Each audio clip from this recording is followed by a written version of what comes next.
Please go ahead, Avas. Okay. Namaste, good morning, and welcome everybody. Good morning from the USA and from wherever you're joining. Warm welcome, namaskar, pranam to all of you for joining us on this session of Indica book launch event of Aryaa. Before we start, I want to say a couple of things about Indica Academy, that is Indica here in the USA. We are a non-traditional university for traditional knowledge. We seek to build a global renaissance based on Indic civilizational thought. We are pursuing multidimensional strategy across time, space, and cause by establishing centers of excellence, transforming intellectuals, and building an ecosystem. We offer grants and scholarships for individuals in pursuit and the spread of Indic knowledge. We build partnerships and alliances with universities, schools, colleges, research institutes, NGOs, media, etc. We have several platforms that promote and deliver Indic content, services, and experiences. We conduct offline and online courses. We guide research and select topics through our fellowship programs.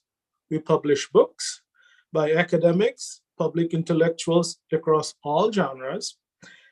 We conduct events like this one, conferences, seminars, workshops, talks, and our growing global network of through our growing global network of chapters. We are a 501c3 not-for-profit organization in the US, and all contributions are tax exempt. Please visit our website at www.indicacademy.in to explore and navigate our activities, platforms, and initiatives. We have an active presence in social media. Please follow us on Facebook, Twitter, Instagram, where we are Indica Academy or Indica ORG.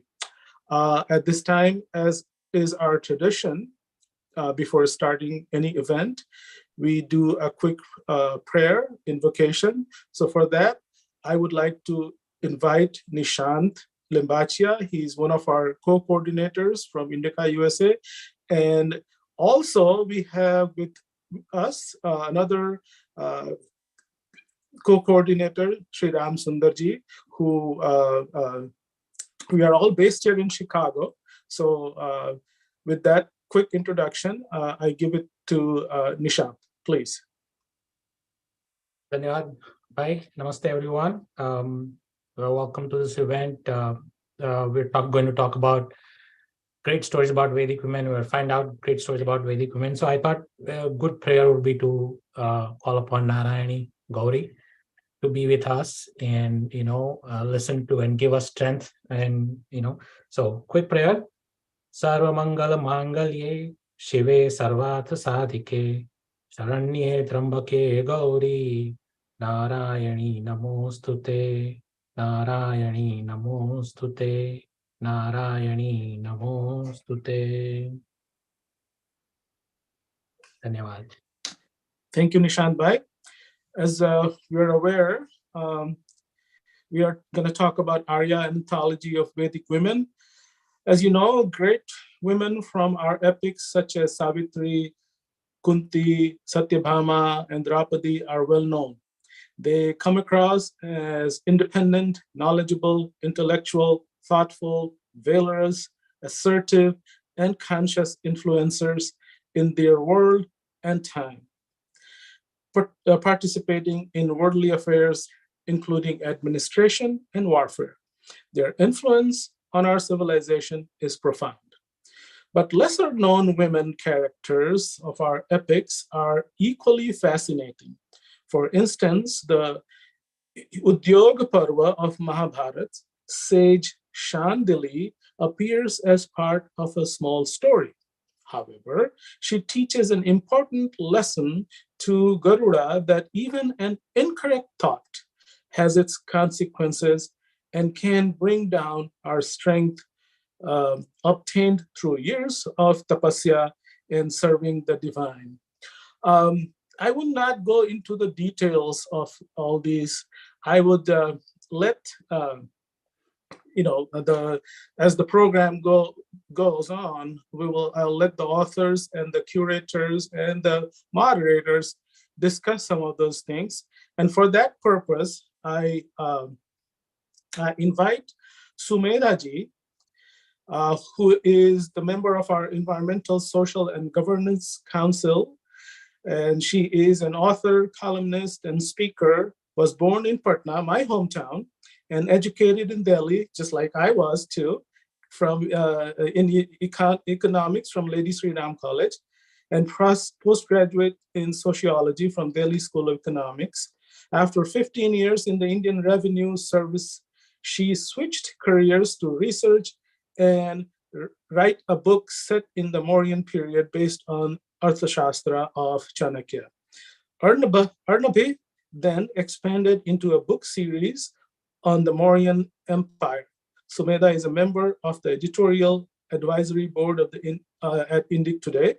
She works in the area of translating and explaining the epics and bringing ancient Sanskrit Prakrit literature to English-speaking Indian, as also in the area of generated analysis of ancient India. She lives with her husband near Geneva and has 2 children, both studying in the US. At this time, I would like to introduce Sumedha ji, and then she will also introduce curator Shivakumar ji, and then we'll start our program. Sumedha ji, welcome.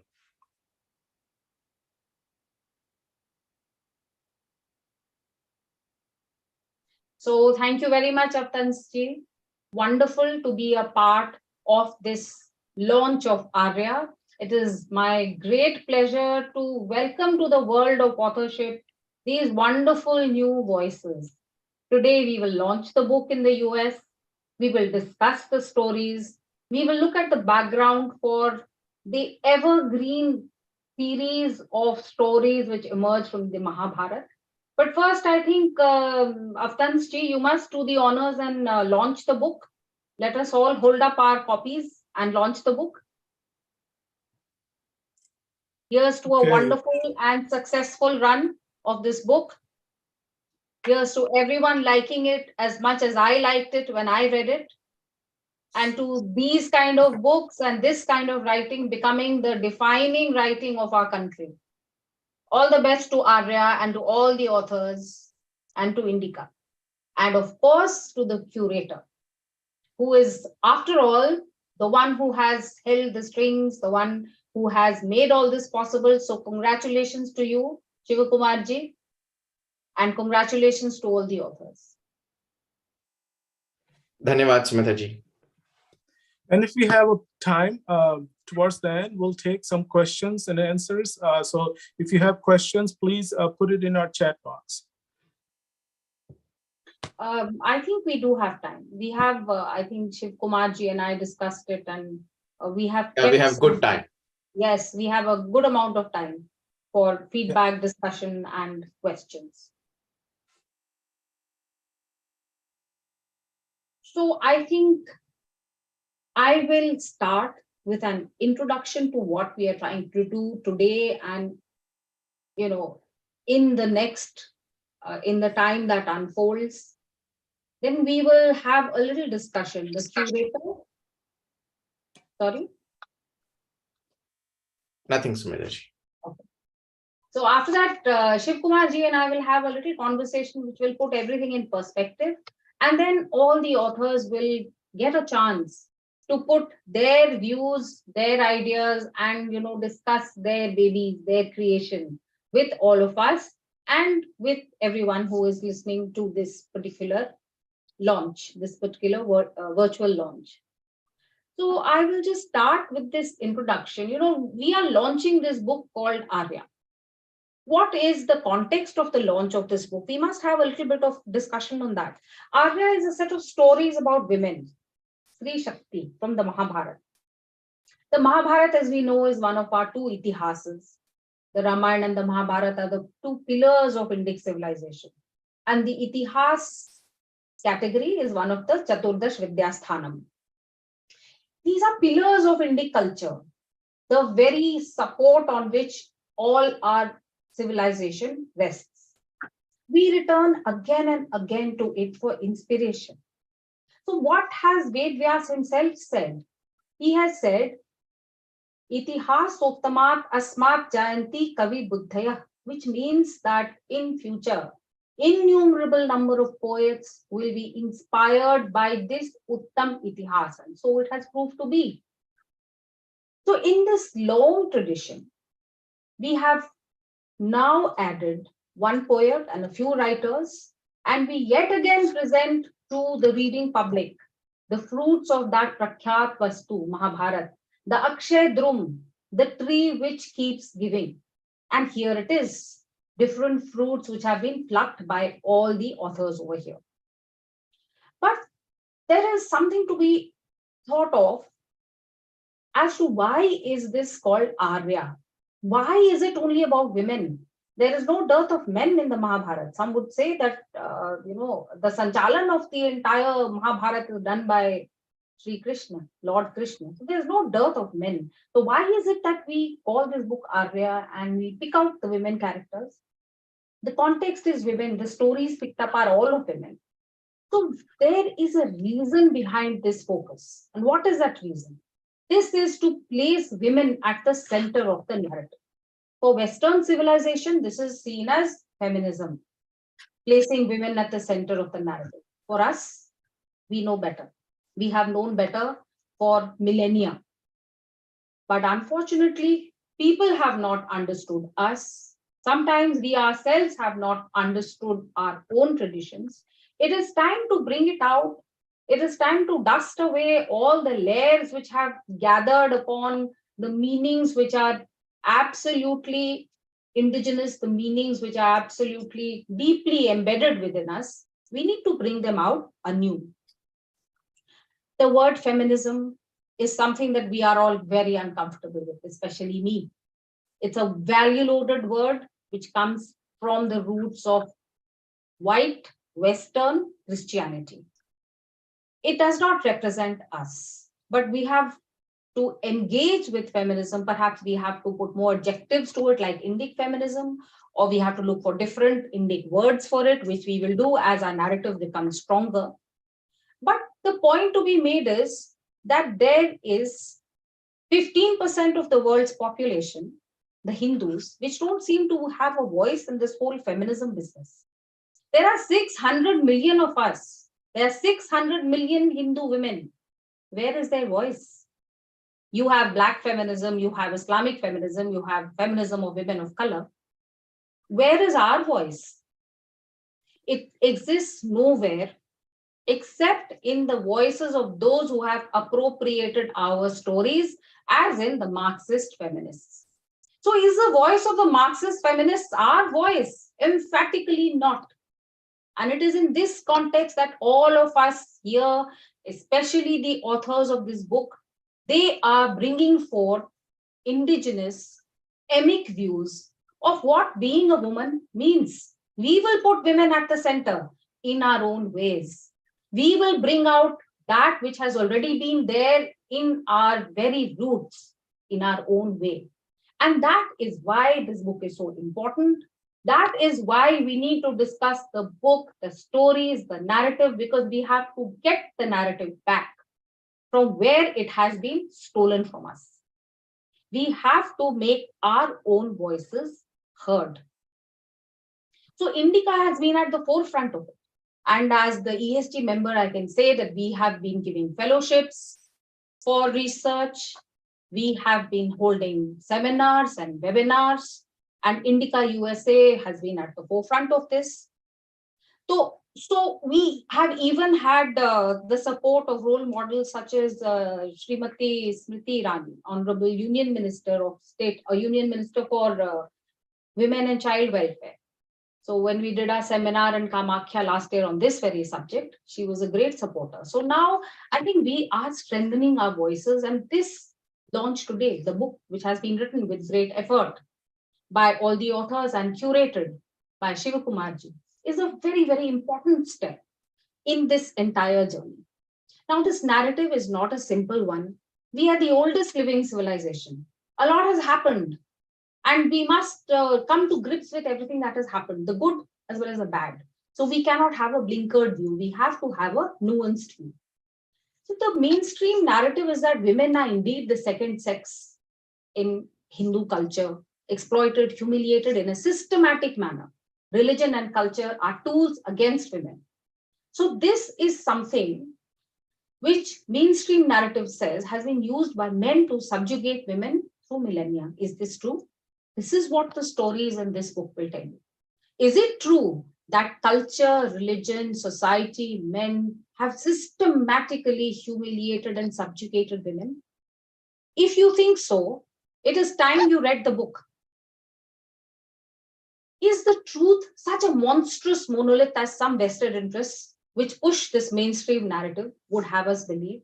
What are the reasons that this kind of narrative has gone on, and what are we doing to smash this narrative? So today is a great day. This is one of the things that we need to do, create content which smashes this narrative, and that's exactly what we are doing.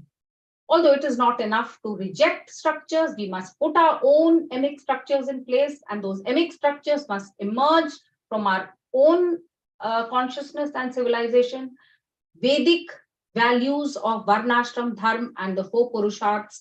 That is something that I have been working on, and indeed I'm writing a book which I shall publish in a year or two on the same subject to create a structure, our intellectual structure through which to look at women.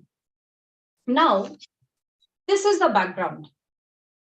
This is how we want to look at this book. We will now, Shivakumar Ji and I, discuss some of these issues in greater detail. So you would all know that GV Shivakumar Ji is the curator of this book and has taken great effort and trouble. I'm sure all the authors will agree with me that he has been a great support for them. He is the curator of this wonderful list of stories. And maybe Shivakumar Ji, you can give us a 2-minute introduction to the book and to the authors, and then we will have our conversation. Yeah. And after that, I will have a one-on-one session with all the authors, each of the Thanks. Thanks, Sumedha ji. Dhanyavad. And, dhanyavad to everybody and Indica USA for this opportunity for us to present Aryaa. And so let me give a small brief about the book in 4 or 5 sentences, and I would like to, introduce the authors who are very important. So for long, one thing was bothering me, that one of the first stories that I ever read was that of Savitri. And the traditional account of Savitri is that she's brave, learned, very divine, full of wisdom, courageous, takes her own decisions, finally snatches her husband from the jaws of Mrityu. So in her story, she is the hero in every sense of the word. So it never occurred to me that such an account could be distorted, but that account, when I grew up, as I entered college, I saw that the modern world had significantly distorted it. And since then, I continuously kept track of many such accounts that were distorted. And in particular, whenever it came to presenting the women of the tradition, they were always presented as docile. And in particular, Savitri became an epitome of subdued and docile. So it was there in my mind too, that this must be changed at some point in time. So after I came to Indica, there were many times conversations with various people that this must be done. There are a couple of other favorite redos that we have, like Karna and others, but this was really the top of the mind, because this has the civilizational implication of this is just simply enormous. And in my conversation with Harigaru also, so Harigaru was telling that, he was looking at this since 80s when he had read a book called Women of Substance. And, it occurred to him that our accounts must find a voice in this, our civilizational accounts. We can't have our next generation, suffer the consequence of wrong accounts. So finally, when Harigaru, came up with this concept of anthology, so then I made this, proposal of women of substance. We had not yet named Aryaa then, and he immediately accepted. There was a background too, and then that's how we started the book. And of course, since then it's a long journey. We called for stories. We got 40 plus, 47 plus stories. And then there was an intense selection process. And then finally we selected 10, and we'll discuss how we selected it at a later point in time. And then we went through 2 rounds of massive reviews. The first round of review was that of perspective. Is everything in place in the right sequence? Are we having the right, is the substance being highlighted sufficiently? And, what is the viewpoint in each story that must be, from what standpoint? For instance, Subhadra as a story, it can start or it can be focused anywhere, but we have focused it on to the most civilizationally intense moment, which again we'll talk later about it. So the choice of the time and the viewpoint in every story, so on and so forth. That is the first substance review, followed by, of course, the craft review, and finally we have the book in front of us. So we have 10 stories here. The first story, Chitrangada, is written by Rohini Gupta. She's a published author. She has many books to her credit. She's passionate about Mahabharata, and she's passionate about writing intensely. She lives in Mumbai, and she's presented Chitrangada as a warrior, and which she truly was. The context is very interesting. The second story is by Manjula Tekal, and many of us already know her as the author of Devyani, and she's also translated many phenomenal books from Kannada into English. In fact, the one Ajaya that she has translated, it was originally written in Kannada. It was an original research actually about the revolutionaries, and it's now translated into English. And she's written about Damayanti. We all know Nala and Damayanti. It is written while Nala is, it comes to Yudhishthira as the story of Nala. In reality, Damayanti is the hero of that story. She's the one who really anchors everything in that story and restores the kingdom to Nala. The third story is that of Shakuntala. All of us know the story from Kalidasa's Abhignana Shakuntalam standpoint. But this is a story written, with Mahabharata's perspective, where she's, a fierce, strong lady, a strong character, and written by Prasad Kulkarni, the youngest of our authors, who is an IT engineer living in Bangalore. And the fourth story is that of Subhadra, written by Bharati. She was also one of the authors of the previous anthology, that is Unsung Valor. And, she's looked at Subhadra, as I said, from the standpoint of, holding the responsibility of carrying the enormity of the past into the future when the Pandavas go to heavens. The fifth story is Madhavi. From the traditions standpoint, or rather, from today's situation standpoint, it's the easiest story to be distorted, that can be distorted, and it has been distorted. Bhishma Sani has written a play on this, which became very famous. And since then, that legacy has left its own series of distortions. And we present, I think Madhurima ji has has done a stupendous job in presenting the traditions perspective of Madhavi, how we think of it. And it's a very innovative story. It's one of the few stories which goes back in time and comes back to the present and goes back, and it's an interesting construction. Without that's that time travel makes it possible to unearth and explore all three dimensions, or how modernity views it, how the tradition views it, and what is the transformation process. It's actually a single story with a decolonization template, actually. The sixth story is that of Ulupi. She is one quiet lady, who is present at multiple points in time in Mahabharata. Yet, you don't recognize her, but she's constantly doing something to shape the future. That is confidence. You are at a distant past, at a distance from the center, but you have the confidence that you're part of the center and you're constantly doing something to shape it. And she does it with enormous grace. That's written by Rajni Muralidhar, also an IT engineer in the past. She's a short story writer now.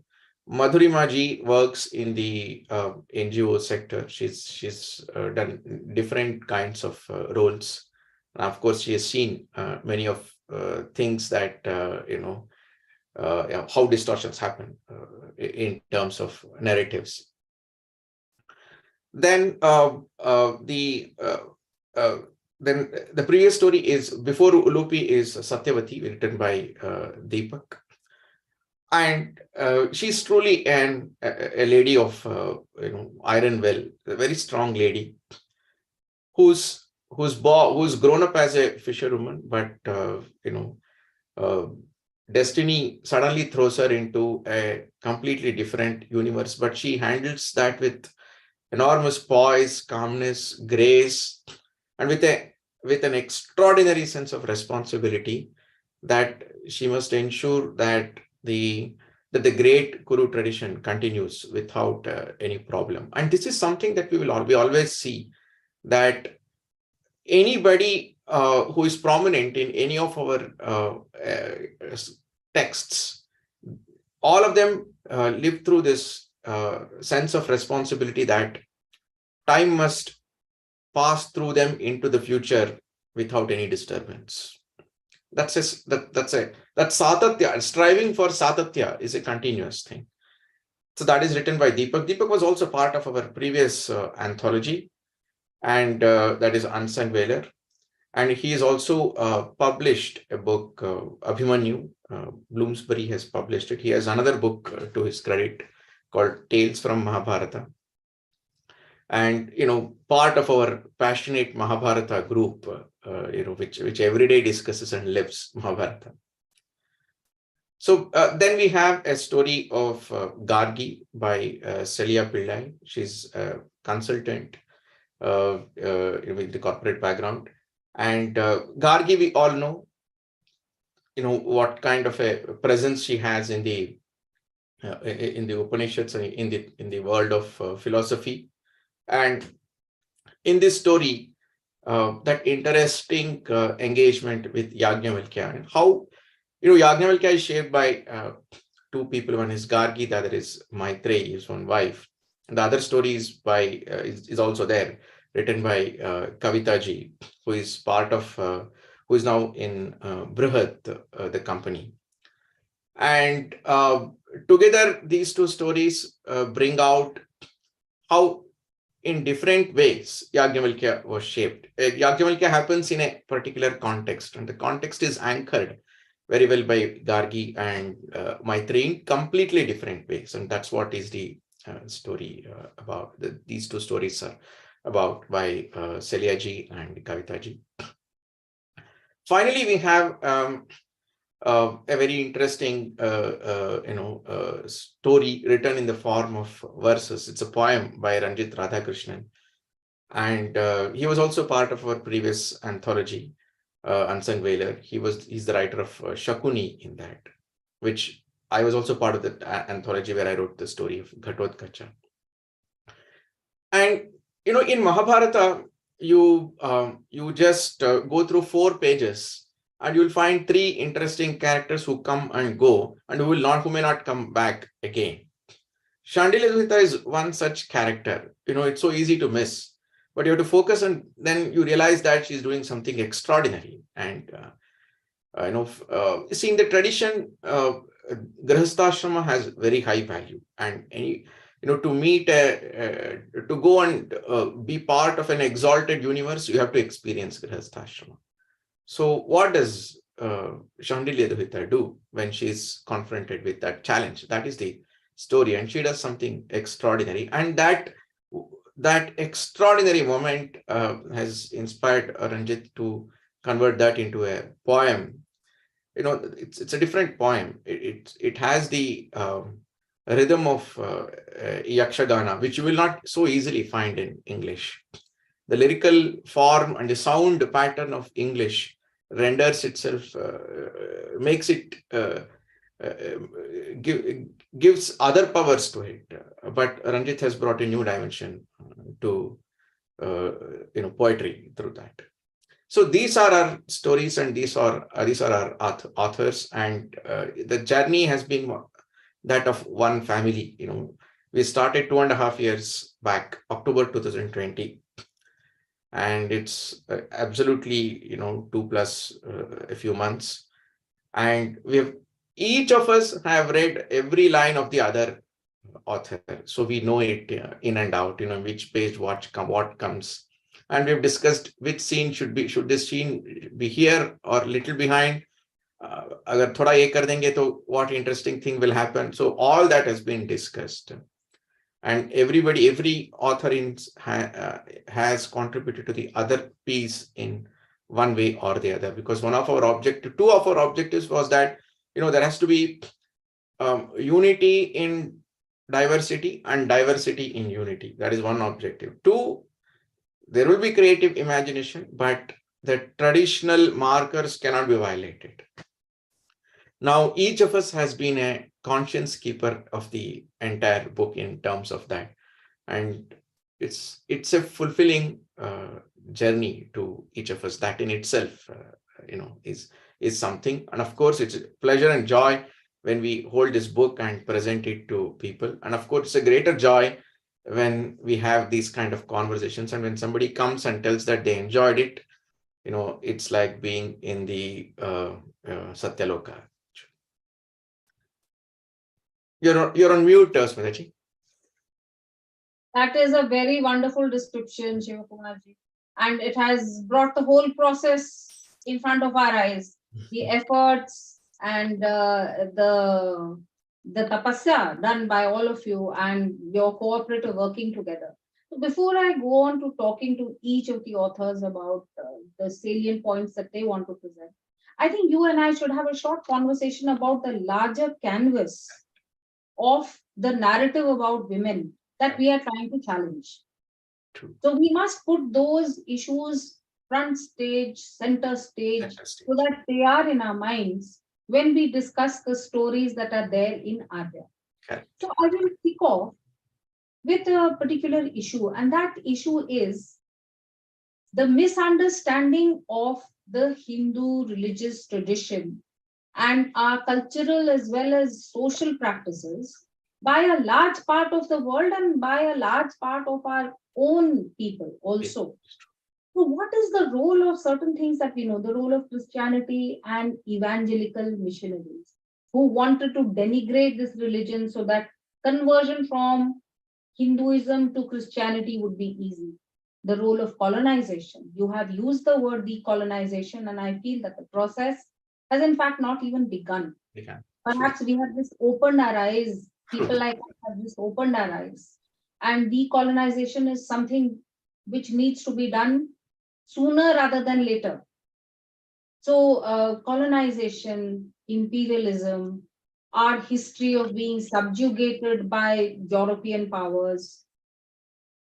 So even racism, I would say, all these have helped to form or contributed in forming a very negative view of Hindu culture. So what would you say on the impact of all these aspects on the uniformly negative way in which Hinduism is viewed. Just look at that ad by Bharat Matrimony yesterday. What are they trying to do? Trying to say that Holi is a very bad religion. And we have seen so much of it that we are, at the end of our patience. So what can we do? And we must get to grips with all these issues. True. What would your opinion on all this be? Yeah, I'll start this. Exactly the right point that you mentioned. I think that during the colonial era, 2-3 things have happened with this as the context. Obviously, there was a political necessity to paint the past in a bad way, and that has been one thread.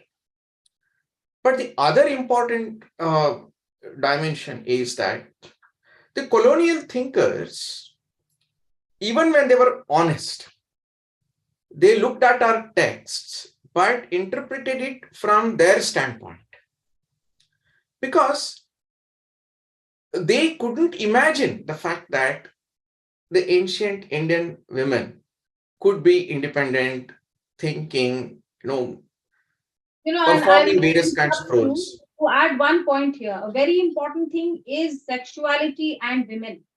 The sexuality for Hindu women is completely different from the very peculiarly aggressive as well as guilty way in which Christians relate to their bodies, and the way in which original sin is fixed onto the body of the woman. True. The very fact that they chose Kalidasa's Shakuntala and not Mahabharata's Shakuntala to glorify also has that, looking from their own lens standpoint problem. So they've constantly picked accounts, that suited their moral vision. And, that is why even Savitri's Valor has gone to the background. The fact that she's chosen, etc., has gone to the background. But the fact that she's only living life for her husband, that kind of an interpretation has passed on. So there is a filtering that has happened during the colonial era, where they have completely ignored accounts that don't suit their worldview, and they have filtered worldviews and depictions that were in their own lens. They over-glorified Sati also for that reason, because there was already enough witch hunting that was happening in the West. So that is the root. That is where it has all started. But now it has passed on. That era is over. Now we have a modern world which seeks the domination of narrative to such an extent that in order for itself to be prevalent, it has to problematize the past. So that is a different politics. That journey between, colonials viewing everything from their own lens, which Balagangadhara beautifully proves in the Heathen in his Blindness book, that it's a self-image. Their accounts of India is fundamentally telling about their own worldview and not our worldview. Yes, and again, we are not discussing caste today, but his works on caste also bring out the same thing about how everything is seen in the context and in the understanding of Christianity, absolutely, Protestants, Catholics, etc. Yeah, they cannot think without hierarchy. Whereas, for us, there are other visual imageries to represent the caste thing, but that's another debate. But coming back to this, the journey has been enormous and complex between colonials viewing us from their lens, and due to which distorting, all the accounts.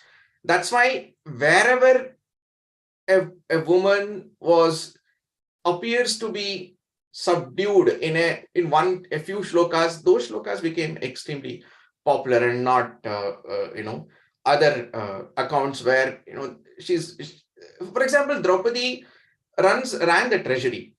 That never became a big story. So What happened in this? they picked out things that things prove that their they point. want. Now, what has happened is, right now we have a post-colonial, modern imperial era where liberal atheism and modernity wants to occupy the elite space. And the only way it can occupy its elite space intellectually and politically is by problematizing the Indian civilization. Because the left liberal universe, the only way they can create a relevance for them is by negating our past. So now it has, from colonial eras, intellectual incapability or cultural incapability, it has moved towards an active seeking of the destruction of the past, because without that, modern liberalism has no space. Although, I would differ from you slightly by saying that I don't think that we live in a truly post-colonial society. In our heads, many of us India are still colonized. That's true. And I agree. especially in the social sciences, we have no original thinking.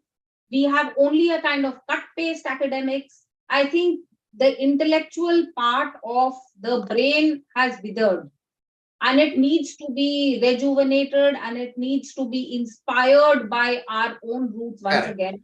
That is decolonization. That is something which we need to talk about. We need to dig into our own minds. I must admit that it is an ongoing process for me. I have studied in a convent school. Probably in my veins runs colonization, but it's a conscious process where we must become True. aware of it. So, this is colonization and this is imperialism. But there is yet another problem which we must bring out, and it speaks to some problems in us. Why is it that we have lost our own languages? We have lost Sanskrit. We have lost our mother tongues. We do not read of our own past in our own languages. We read them in English. We read translations. Translations at the best of time don't give us all the meaning which is there in the original. And at the worst of times, when there is a vested interest, when these are biased, when these are ignorant, they give us a completely distorted picture of what is there. A very small example which I'm very fond of quoting. So if a brahmachari is a student, a brahmacharini or a brahmavadini is not translated as a student but as a virgin. So you see how the focus has shifted from the intellect to the physical body. And then, then comes that whole thing about how sex is the most important thing and women's virginity was so important for Hindus, etc., etc., etc. You see, this is how translations have completely made a mess of meanings. Yeah, absolutely. Now, I told you that I am writing a book on women, so I'm reading the Rig Veda right now. I read it for myself and understand it with science bhashya, and then I read some Western Harvard professor, and the two just don't gel. So what do you think we can do about this? And do you also think that this is a problem, or am I overstating it? That is definitely a problem. It's part of the problem. The fact that we are so strongly divorced from our texts is a huge problem. This problem obviously is a consequence more of being excessively engaged with English, because if you're still engaged with with Indian languages, then the harm is less, even if you're not engaged with the original text, because the language still has the universe for you to access your perspective deeply, and the language is structured, the rhythm, everything is done for you to not lose your way out. So in English the challenge is much more. But the only solution to this problem is that we now bend English for our needs. I think the time is past. So we will continue to live in multiple universes. And at the same time, if we only live in the universe of English, it will not sustain, because gradually, we will slip into a universe where you'll be totally cut off from your traditional Don't thought. you think that has already happened for a It great has part happened. of the population? It has happened. In fact, I'm very, it's a tragedy that it's in the 2 decades where India made enormous economic progress. Those are the 2 decades where large parts of the country slipped into English and where they were cut off from the past. At least till 80s, yes, we had other economic issues, but the left had not been able to infiltrate into the traditional world as much, and the left had given up hopes by early 2000 that maybe they have lost that battle because culture, they focused only on economics. But in the last 2 decades, English has taken away what earlier left could not do so significantly. But that's a complex thing in itself. We'll come back to the only way we can recover this is, one, we have to bend the language of English. That is one thing that we are trying to do in this book. Apart from actually presenting accounts faithfully to the traditional text and traditional thought and our civilizational perspective, bending English to reflect our dhani is something that is a phenomenal task in front of us. So we want to make English an Indic language. So that is well thought of. We will have to live in multiple universes. We will have to bend English to such an extent that it begins to create that compulsion for us to go back to our original texts. There is no substitute to going back and having Gita Press volumes, 6 volumes in front of you, and once in a while reading 3 pages. That you may not read all pages, and it doesn't matter.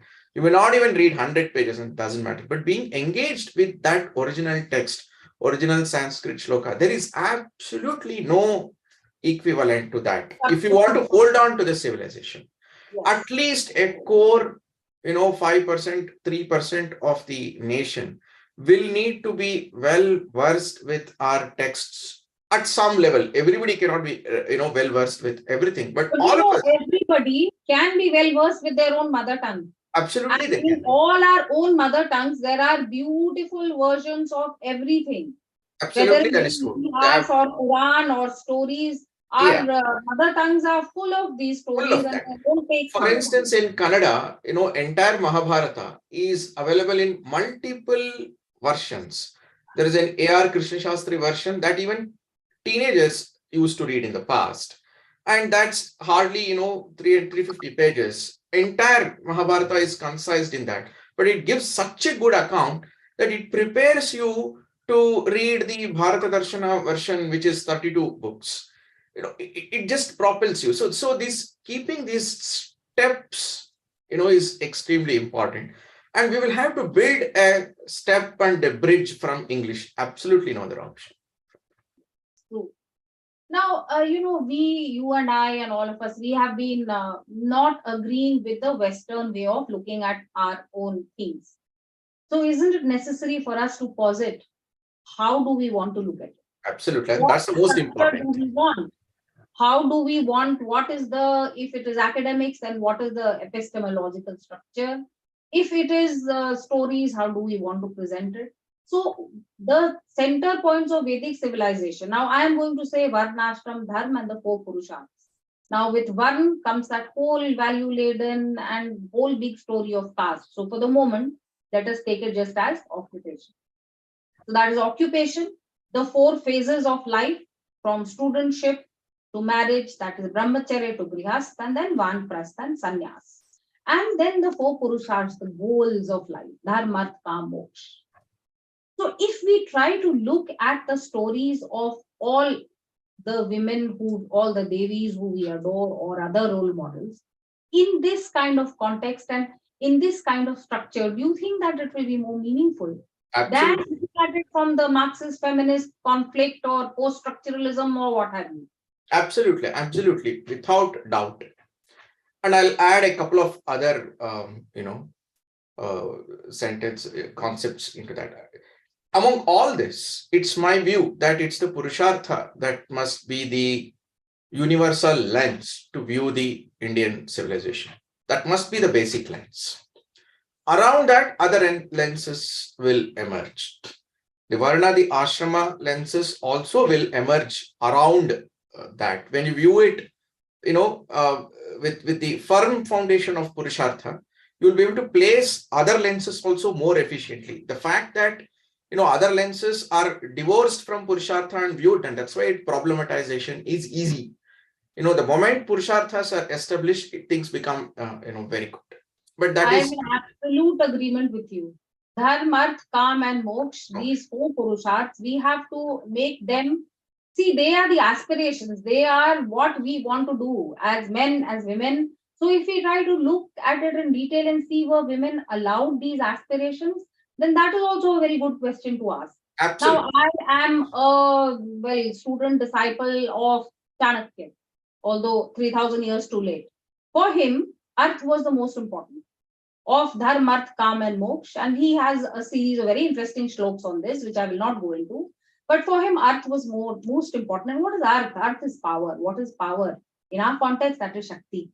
And from where does that emerge? It emerges from, in our civilization, two main centers, Shastra and Brahma. And as we go down this time and as we discuss the stories, we will see that the authors have not ignored either Shastra or Brahma. Absolutely. There are examples from both of these. But I will go into that in detail with the authors themselves. With you, I have one last question to ask. Now, what do you think is the glaring need of the hour? Is it not creation of content? Is it not giving people a peek into the truth, giving people an alternative to the kind of Marxist, leftist nonsense which has been churned out, not just in the academic sphere, but in the sphere of stories? We have so many stories from the Mahabharata which represent everyone so badly. So you are at the forefront of this. You have just done a wonderful job and produced this book along with the other authors. So what would you say to everyone else, and what is your opinion on the idea of creation of indie content at a very fast pace? Absolutely. So I think that's something that's we passionately discuss every day.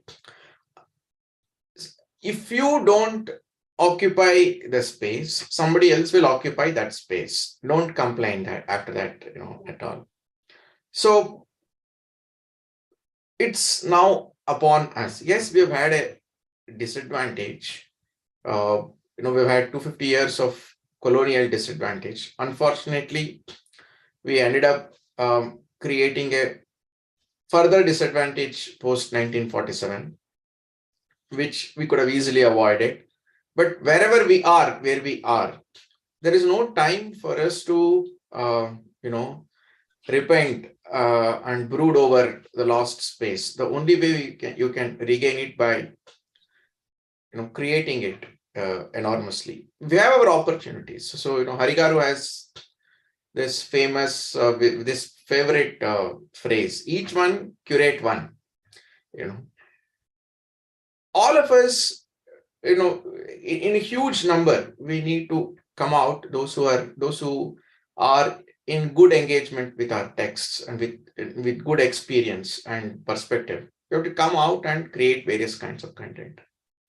Some content is quite, easy. I mean, if you are well engaged with texts, it's quite possible for you to create a lot of stories because the texts lend themselves to it. There are quite a few people doing, and you will have to do that. And there's what can I say? There's absolutely no substitute for that. There are two spaces in which this must happen. One is we need theorization, like you said, Purusharth, being able to explain that, being able to apply that to the modern context and so on and so forth. That must happen in a good scale, but that is in the realm of a greater intellectuality and, that only some who are ready for it can do. And that is required to be done. Yes, we don't have the university space, but there is no room for, there is no space for complaining. Just go do it. That is one.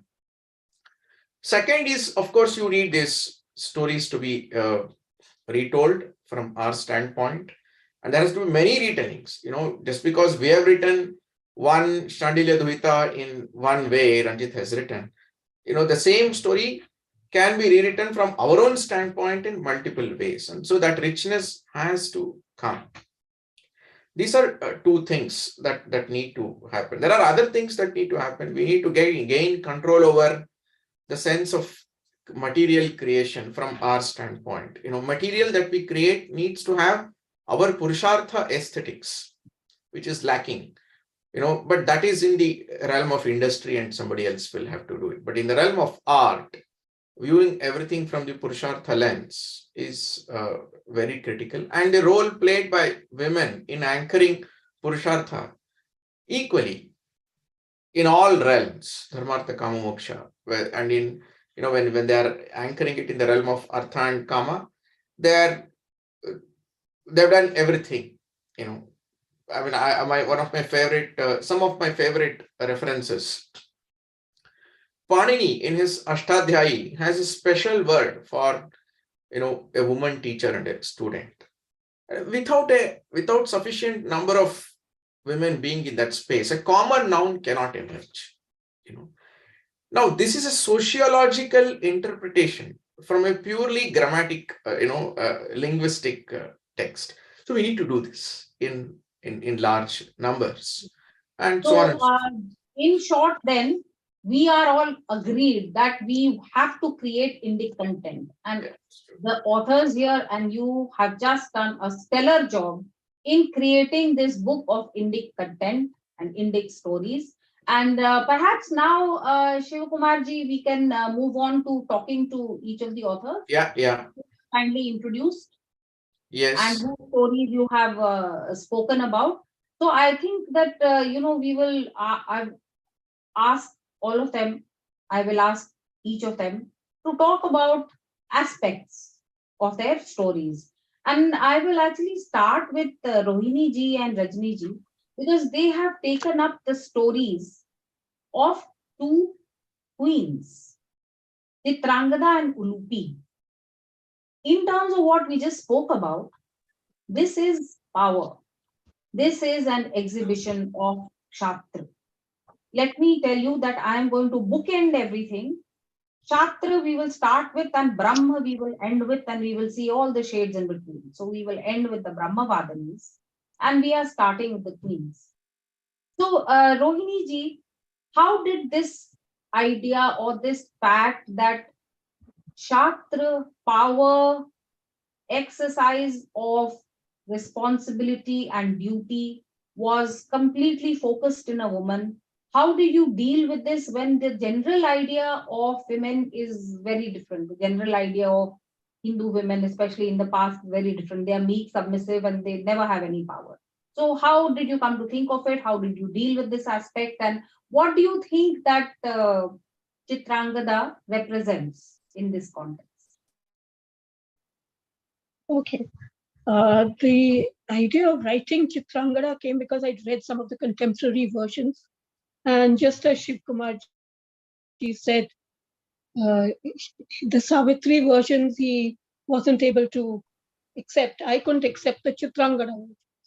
So I wanted to see her in the original. And when I read the original text, it was completely different from what these modern versions try to, they try to stick her into some context which really does not fit. So I saw the strength in Chitrangada. I saw the independence in Chitrangada, and the main distortion there was the word Putrika, because she was the only child of her father. And according to the Mahabharata, her father named her a Putrika, which, as far as I understand it, simply means that she now becomes heir to the kingdom, and she's given the training that would be given to a son if a son was there. She's taught weapons, she's taught ruling, she's taught politics, all the things that a son would learn.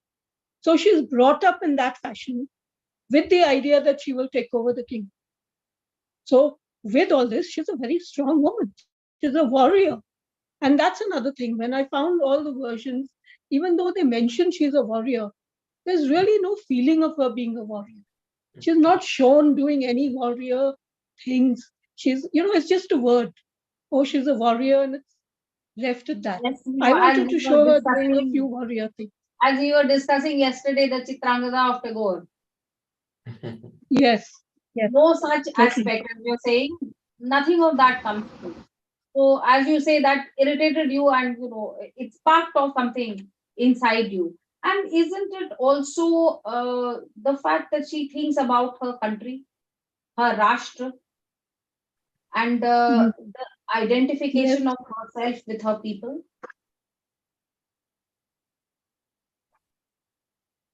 Totally. Because she knows that her job is to remain with the kingdom, not to go to her husband's house, to have an heir, but remain with the kingdom, possibly rule it for a period, and then pass it on to her son. And she does go to live with Arjun in Hastinapur, but only after the son has taken over the kingdom.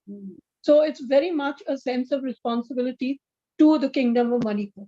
And it's a sense of protecting the kingdom through her warrior arts and all of that. And the other thing about Chitrangada was, I felt that she was felt equal to Arjun, because she too is a ruler of a kingdom. She too is a warrior.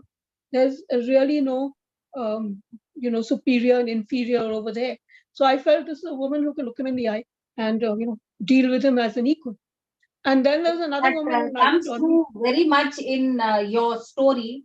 When one reads the story, then the strength and what can I say, confidence and poise of the lady comes through very clearly. And as you say, the equality with Arjun and dealing with him on her own terms and on equal terms comes through very, very well.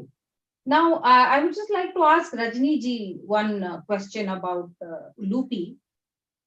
We are talking about Chatra, and we are talking about looking after your people as a queen. Your character also has a certain different nuance and depth to it. Would you like to tell us about it? Tell us about the maternal angle and those relationships that Ulupi makes, because the Rashtri and the Kshatriya aspect are applicable to her, but there is something deeper which you have brought out. Ulupi, as you can see, she is a single mother, because Arjuna he lived with her only for one day. That is a very unique thing. I think that's nowhere in the Mahabharata. It is such a short relationship. And she has the job of bringing up her son. And at that time, her brother, who is also part of the kingdom, doesn't like the fact that she is devoted to Arjuna, and also that she wants her son to grow up admiring the father. So at that time, when she feels a bit lonely when bringing up Iravan, she approaches Chitrangada. She feels that she has some commonality in her, and she herself goes and forges a relationship with her. And even to Chitrangada's surprise, wants to bring up Babruwahana along with her. So that is a very unique part of the story, which later becomes one of the biggest reasons for Arjuna's survival in the Mahabharata. So Babruwahana plays an important role in releasing him from a curse, and his upbringing by Ulupi is the reason that he is involved in it. So I think she is a very unique mother who brings up another woman's child without even having to have known her very well at the beginning. So it's a very unique way of circumventing a problem by offering help to another woman in the same situation. So I think giving was something she did in a situation which is bad, something I think is a very big basis in our religion. When we give, we get profusely. So this is something I personally thought she was really had a big lesson for all of us, not just women, men, everybody. When we were discussing this yesterday, you also said that this has a modern context, because there are many women who have to do this in today's world. Yeah, and the important thing is that she brings up her son and Chitrangada's son in a very positive way, positive environment. And this is very important in the case of single mothers. Even in her case, maybe Arjuna and she parted in a very amicable way. This doesn't happen always. And also, you see, the society is not sometimes very good to single mothers. There are issues like Ulupi had with her, in her case, the brother. So in this kind of situations, the environment of bringing up the child is very important. So we create a very good society when the environment of raising a child is good. So I think this Ulupi's case, she shows that why bringing up children in a positive environment has its benefits. And I think that's an important lesson for also everybody. And looking up to her helps. And in your story also figures the heroine of Rohini Ji's story. So did the two of you talk about it together, and did you exchange notes, and the two of you get bounce ideas off each other? Yeah, I think she did review and give me inputs. That was a good thing. Though I think in her story they don't meet. So Yes, I took more inputs from her in that case. Yeah. Yes, Rohini Ji? I have Ulupi in my story, but it's a little bit different. We didn't actually talk before writing the story. We did talk in the review process and gave each other suggestions. Yes. So But it by is then very the story was interesting from the point of view of authorship and content creation and writing, because these two are interrelated stories in a way. So you would have had much to discuss with each other perhaps, and your feedback to each other would be more intense than the feedback of others perhaps. Yeah, that's true. That is true. That is true, It yeah. really helped actually.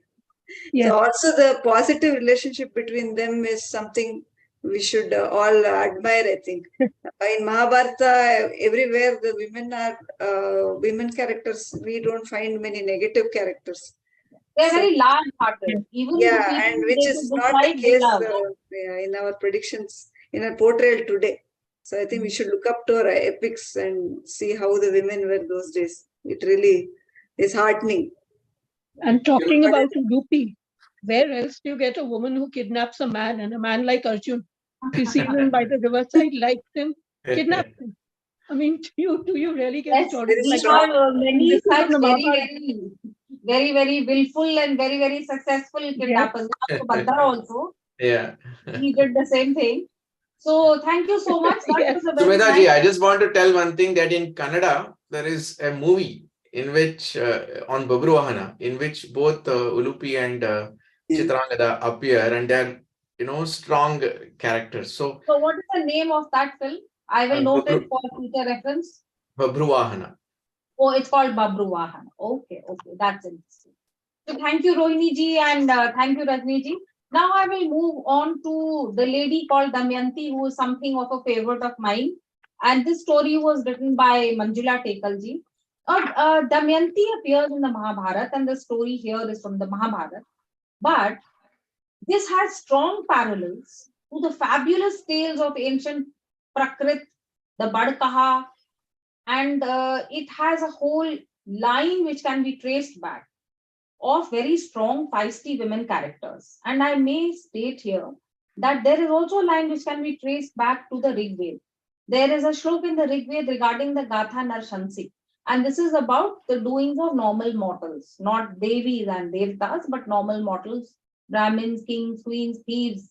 And in fact, the whip smart and savvy women who populate the Badkaha have been very popular across the world. They have been the inspiration for Arabian Nights, Jatak, Aesop's Fables, some of the plays of Shakespeare, and so many other classics. So the methods of Damayanti are similar to the ones used by, there is a very famous thief in India's ancient story past who's called Muldev. His wife is also a character, a stock character like Damayanti. Here, however, Manjula ji has taken the story of Damayanti from the Mahabharata, and she has gone back to the original stories, as in, we always think of the Mahabharata as the source of everything. So would you like to talk about Damayanti as Shakti, as in the context of the Indian idea of putting women at the center? Would you like to talk about Damayanti and your experience while writing her story as Shakti? Totally. Actually, Sumedha ji, I have been listening to your talks on Indic feminism. I'm loving it. So I guess there isn't much I can say here that you have not already said. But like you said, Damayanti is a great illustration of what you've said. So yeah, to my mind, Damayanti is an icon of feminine strength. Though perhaps I would not call her a feminist as parlayed in the contemporary context. Because the way I look at it, modern feminism is a kind of divisive concept. It pits a woman against her own femininity, against her husband, her family, her work situation, everything. And conflicts are kind of externalized. So if you want feminism, logically speaking, if you will, there must be a complementary masculinism. Otherwise, it is an incomplete concept. But whereas our scriptures and stories are, they already have this complementarity and symmetry already sewn in. You know, it's already built in. Because, like you said, I mean, like Shiva is, for example, not complete without Shakti. No male god is kind of, he does not have any power without his Shakti or his feminine counterpart. And that is a concept of Ardhanarishwara, right? So anyways, so the way I look at it is, Damayanti's story is illustrative of that concept. You know, she is not complete without Nala, and Nala is not really complete without her.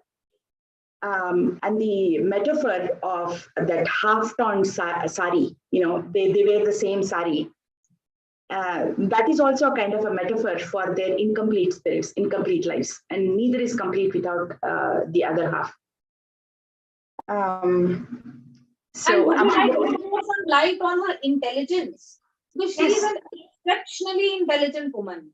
To be strong is one thing; it's an important thing. But this is another aspect, that she's an exceptionally intelligent woman and deals with everything, whatever life throws at her. Yes. So I'm like fascinated by the fact that, you know, during the gambling phase, she does not even fight with Nala. She kind of, you know, she knows that he's doing something wrong, but she's not in conflict with him. She's in conflict with the issue, if you will. And she manages the situation. She never ever, screams at him or like, you know, has a conflict, walk out on him, nothing of the sort. I mean, that is the typical reaction of like many people, and that's what makes her exceptional. And then she's, you know, plans everything. She sends her children to her mother's place, and then she makes sure, mother, very cautious mother, very cautious. And then she sends the charioteer also to, you know, wherever he wants to go. She makes sure he drops the kids off, and then he goes to, you know, eventually he reaches Ayodhya and so on. And then by the same token, after she comes, like, you know, she doesn't lose her courage when, you know, she's walking through the forest. That's phenomenal for any woman to go through that kind of thing. And then she knows how to protect herself. And she's like going through a lot of sorrow because people are actually talking about her in a negative way. Like she's brought bad luck and all that stuff, but she manages all that.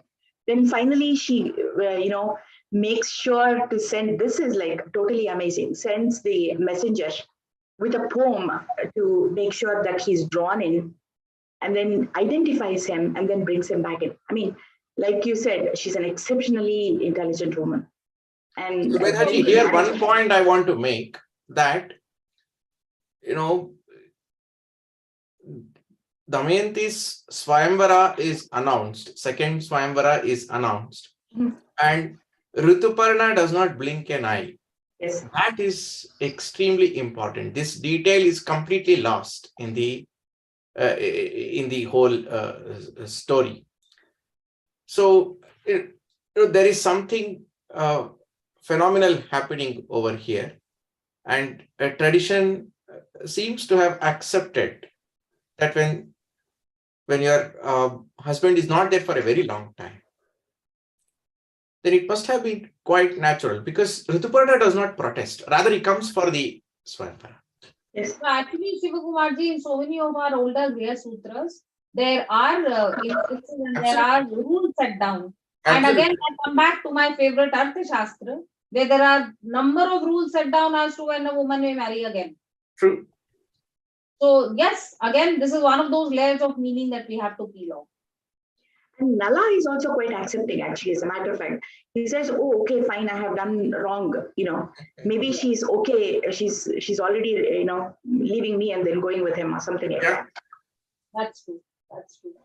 So Nala and Damayanti have been, epitomes of romance for me ever since I was a child. Yeah. So, and their story you have brought out very beautifully.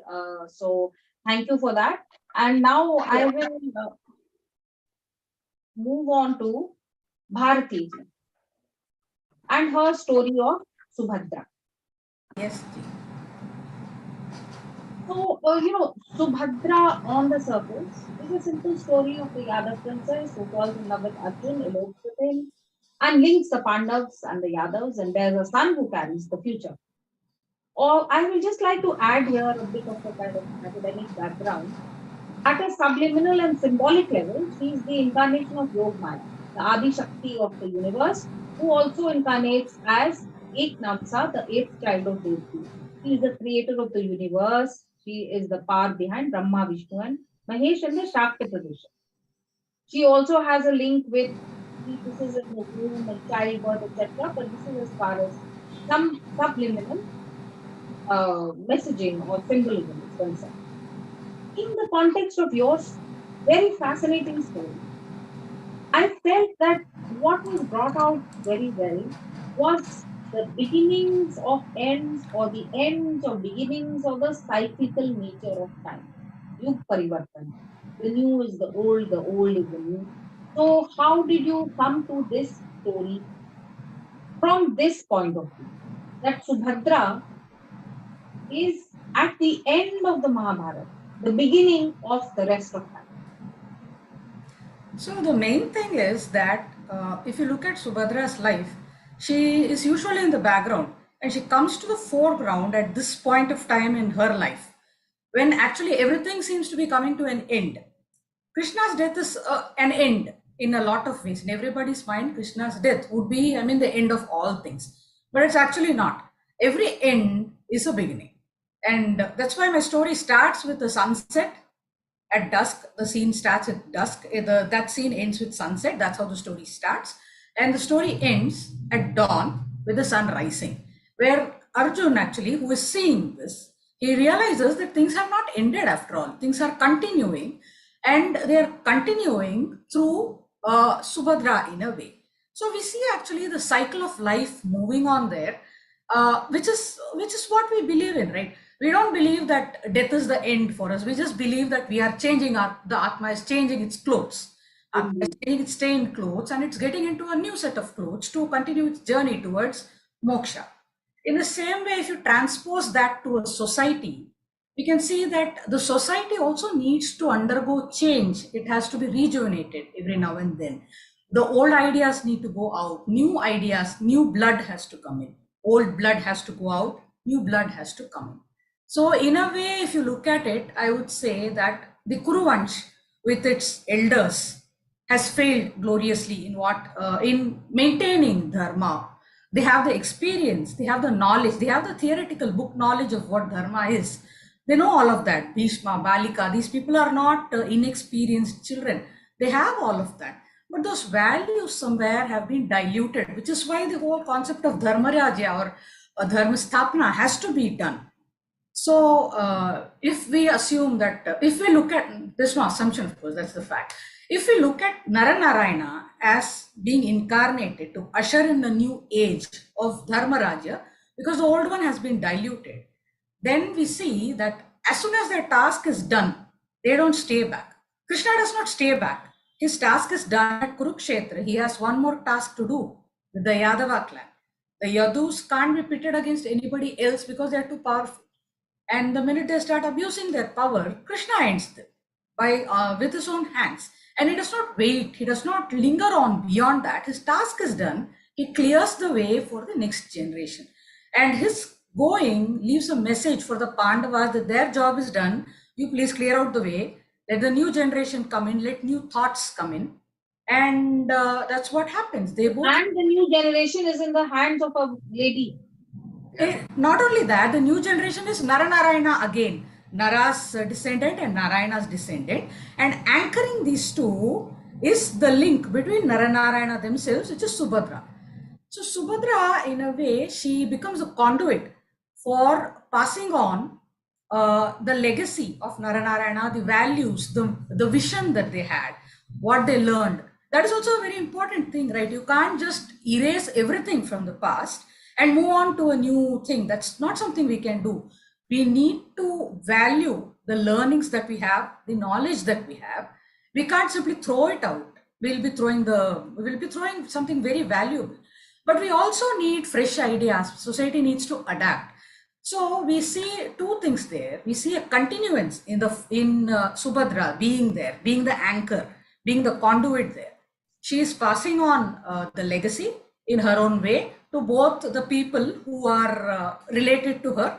She is being the link between the past and the present. She is going to ensure that this transition from the Naranarayana to the next generation, or the old order to the new order, she is going to ensure that it happens seamlessly. The value is not going to be lost. But at the same time, we see the cycle of life happening there. The old era is passing and the new era is coming in. We see both of these things happening there. In a way, the best of both worlds. You're holding on to what is valuable from the past.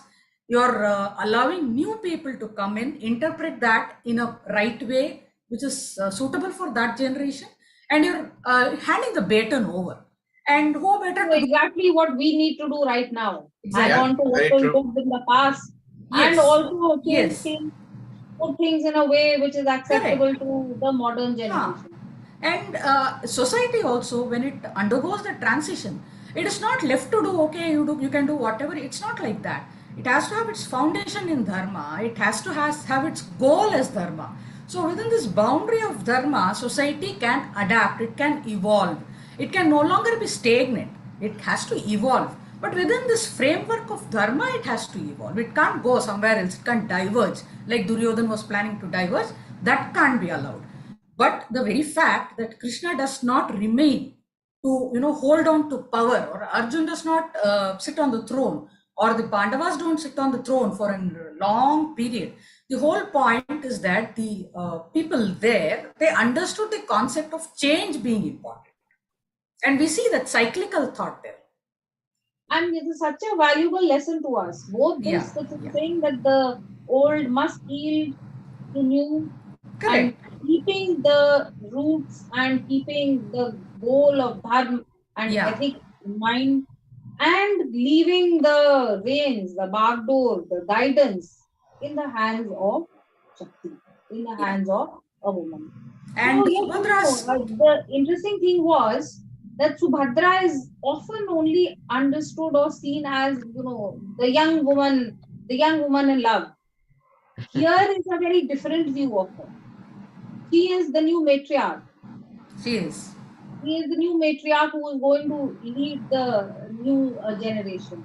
So, while writing Subhadra's character, did you think also of any of the other Devis in the Mahabharata? For example, Satyavati, who of course we will discuss. So, did you think of anybody else also? See, if you were asking me whether somebody else would have been in my mind to write about, several of them. In fact, literally everybody has a phase in their life that they go through that is horrible, and they simply, take Kunti for example. She goes through so much, but she emerges from it. She brings up 5 children who are constantly under the threat of death. They're constantly there are constant assassination attempts. And this lady, she manages to bring them up to be the Pandavas who do not diverge from dharma. Whereas Gandhari is another strong woman, I have great deal of admiration for her, but she's not in a position to be able to enforce that on her 100 sons, despite having a state full of elders to help or a state full of elders to influence. Whereas Kunti manages to do that despite having everything against. Or take literally Then we anybody. will look forward to maybe, stories about different other matriarchs from the We Mahabharata should. story. Thank you. Yes, Thank you. definitely. I'll try to do that. Yeah, thank you. Thank you so much. So now we will talk to Madhurima about Madhvi. So Madhvi is, of course, for me, one of the most fascinating women of the Mahabharata. Her story is such that, it raises questions in the mind of anybody who thinks about it, or anybody who looks at it on the surface and sees it as a story of exploitation. But what Madhurima has done in this story is actually the interrogation of modernity. There is a toggling between the past and the present. There is a dialogue which raises all kinds of questions. Is there? I'm not able to see you. Oh, there you are. It was my camera. Sorry. So there are all kinds of questions which are raised in a dialogue, and those would be the questions that a contemporary reader of this story would actually ask. So I would like you to tell us a little bit about whether these questions were there in your mind when you read the story, whether these questions arose because of the reactions that you have seen from others who read that story. Where did this interrogation come from, which is a very, very good way of putting forth our viewpoint, because there's an engagement, there's a dialogue between two different positions. So tell us where this came from, this very good, great idea of two time zones, two viewpoints. Where did this come from? Namaste. Namaste. And so where did this come from? See, I think like all of us, we have all been educated in the Western mode of thinking. And, when I was thinking of my career, I really wanted to serve people. And so I went to the development sector. I am a master's in sociology. So anybody who, studies sociology or economics, we know how much of that we imbibe, because sociology is born in that,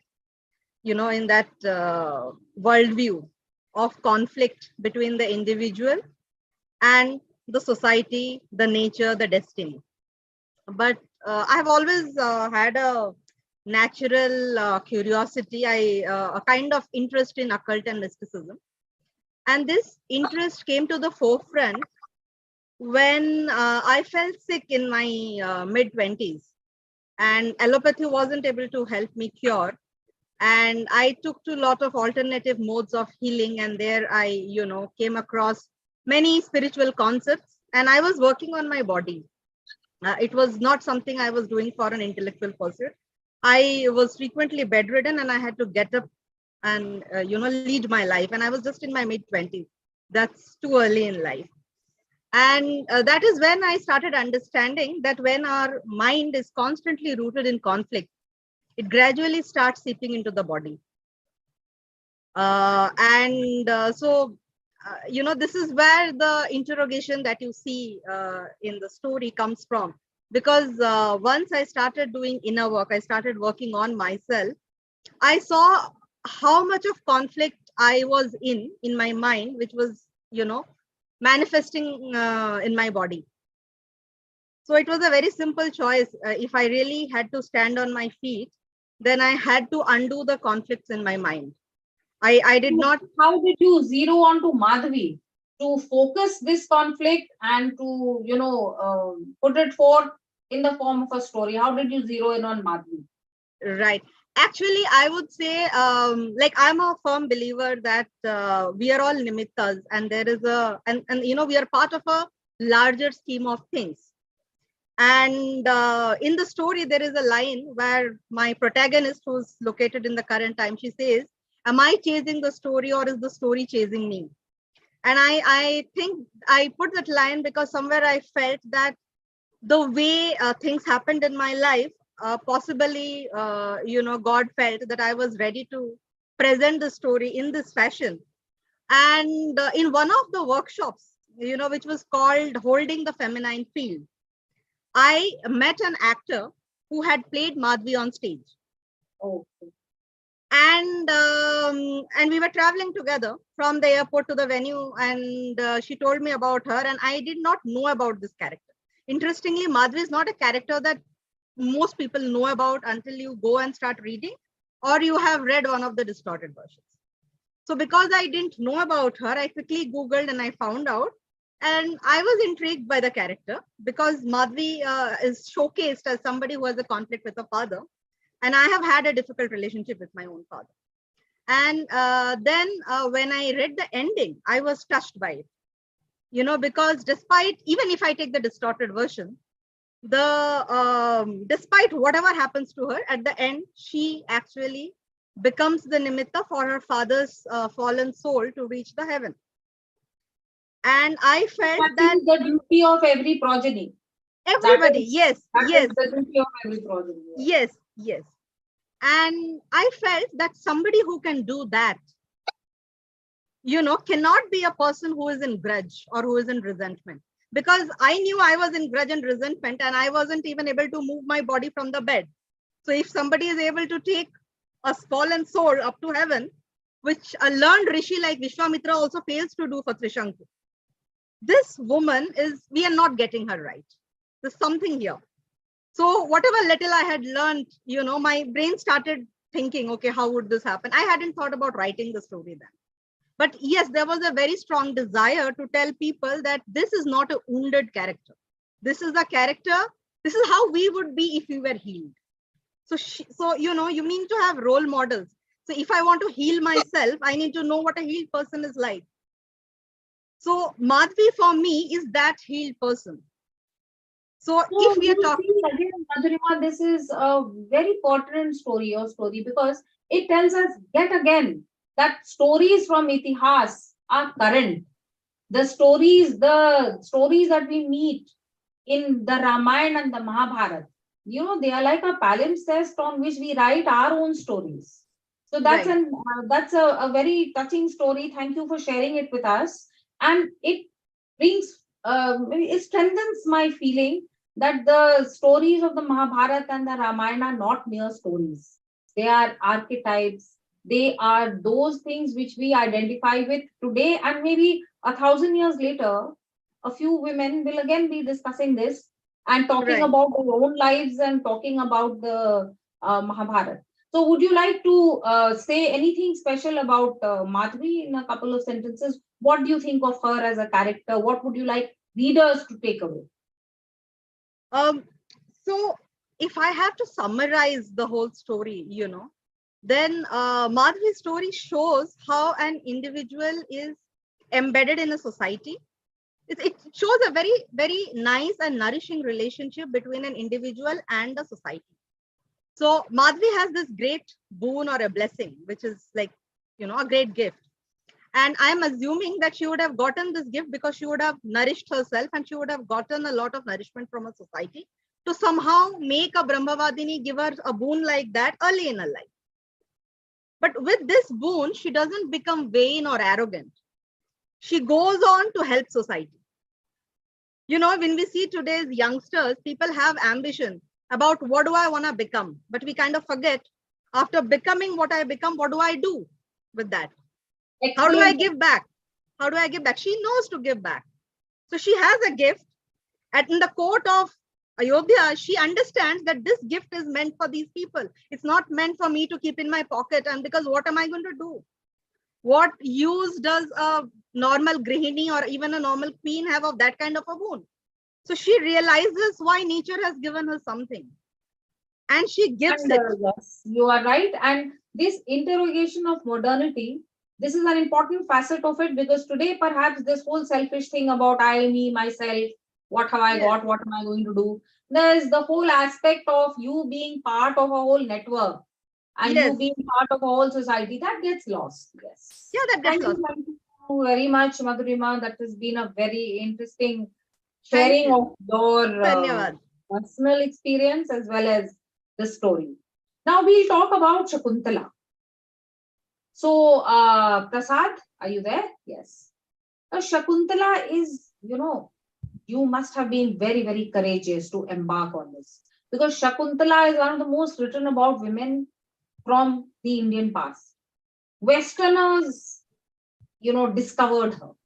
In 1791, William Jones translated Kalidasa's Shakuntalam and then Abhigyan Shakuntalam, and then from then on, you just went on and on about many different distortions, many different distorted stories, and there's a very peculiar fascination of the Western world with this lady. There is an exoticization, there is a romanticization, there's a lack of understanding, there is a cultural misplacement. So tell us about what your experience was like, and which Shakuntala did you find? First of all, namaste. So, as you said, my first, encounter with this character was through the famous version of Kalidasa. More particularly, it was a Kannada movie, Kaviratna Kalidasa. That's where we have this story of Shakuntala. Even I had this impression about Shakuntala, the famous ring story. She is, abandoned by Dushanta. She goes into the forest, all that stuff. It's beautiful, but for the first time, I encountered Shakuntala from Mahabharata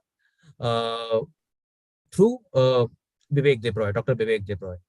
It was a lit fest where he said that arguably Shakuntala is the most spirited woman in Mahabharata.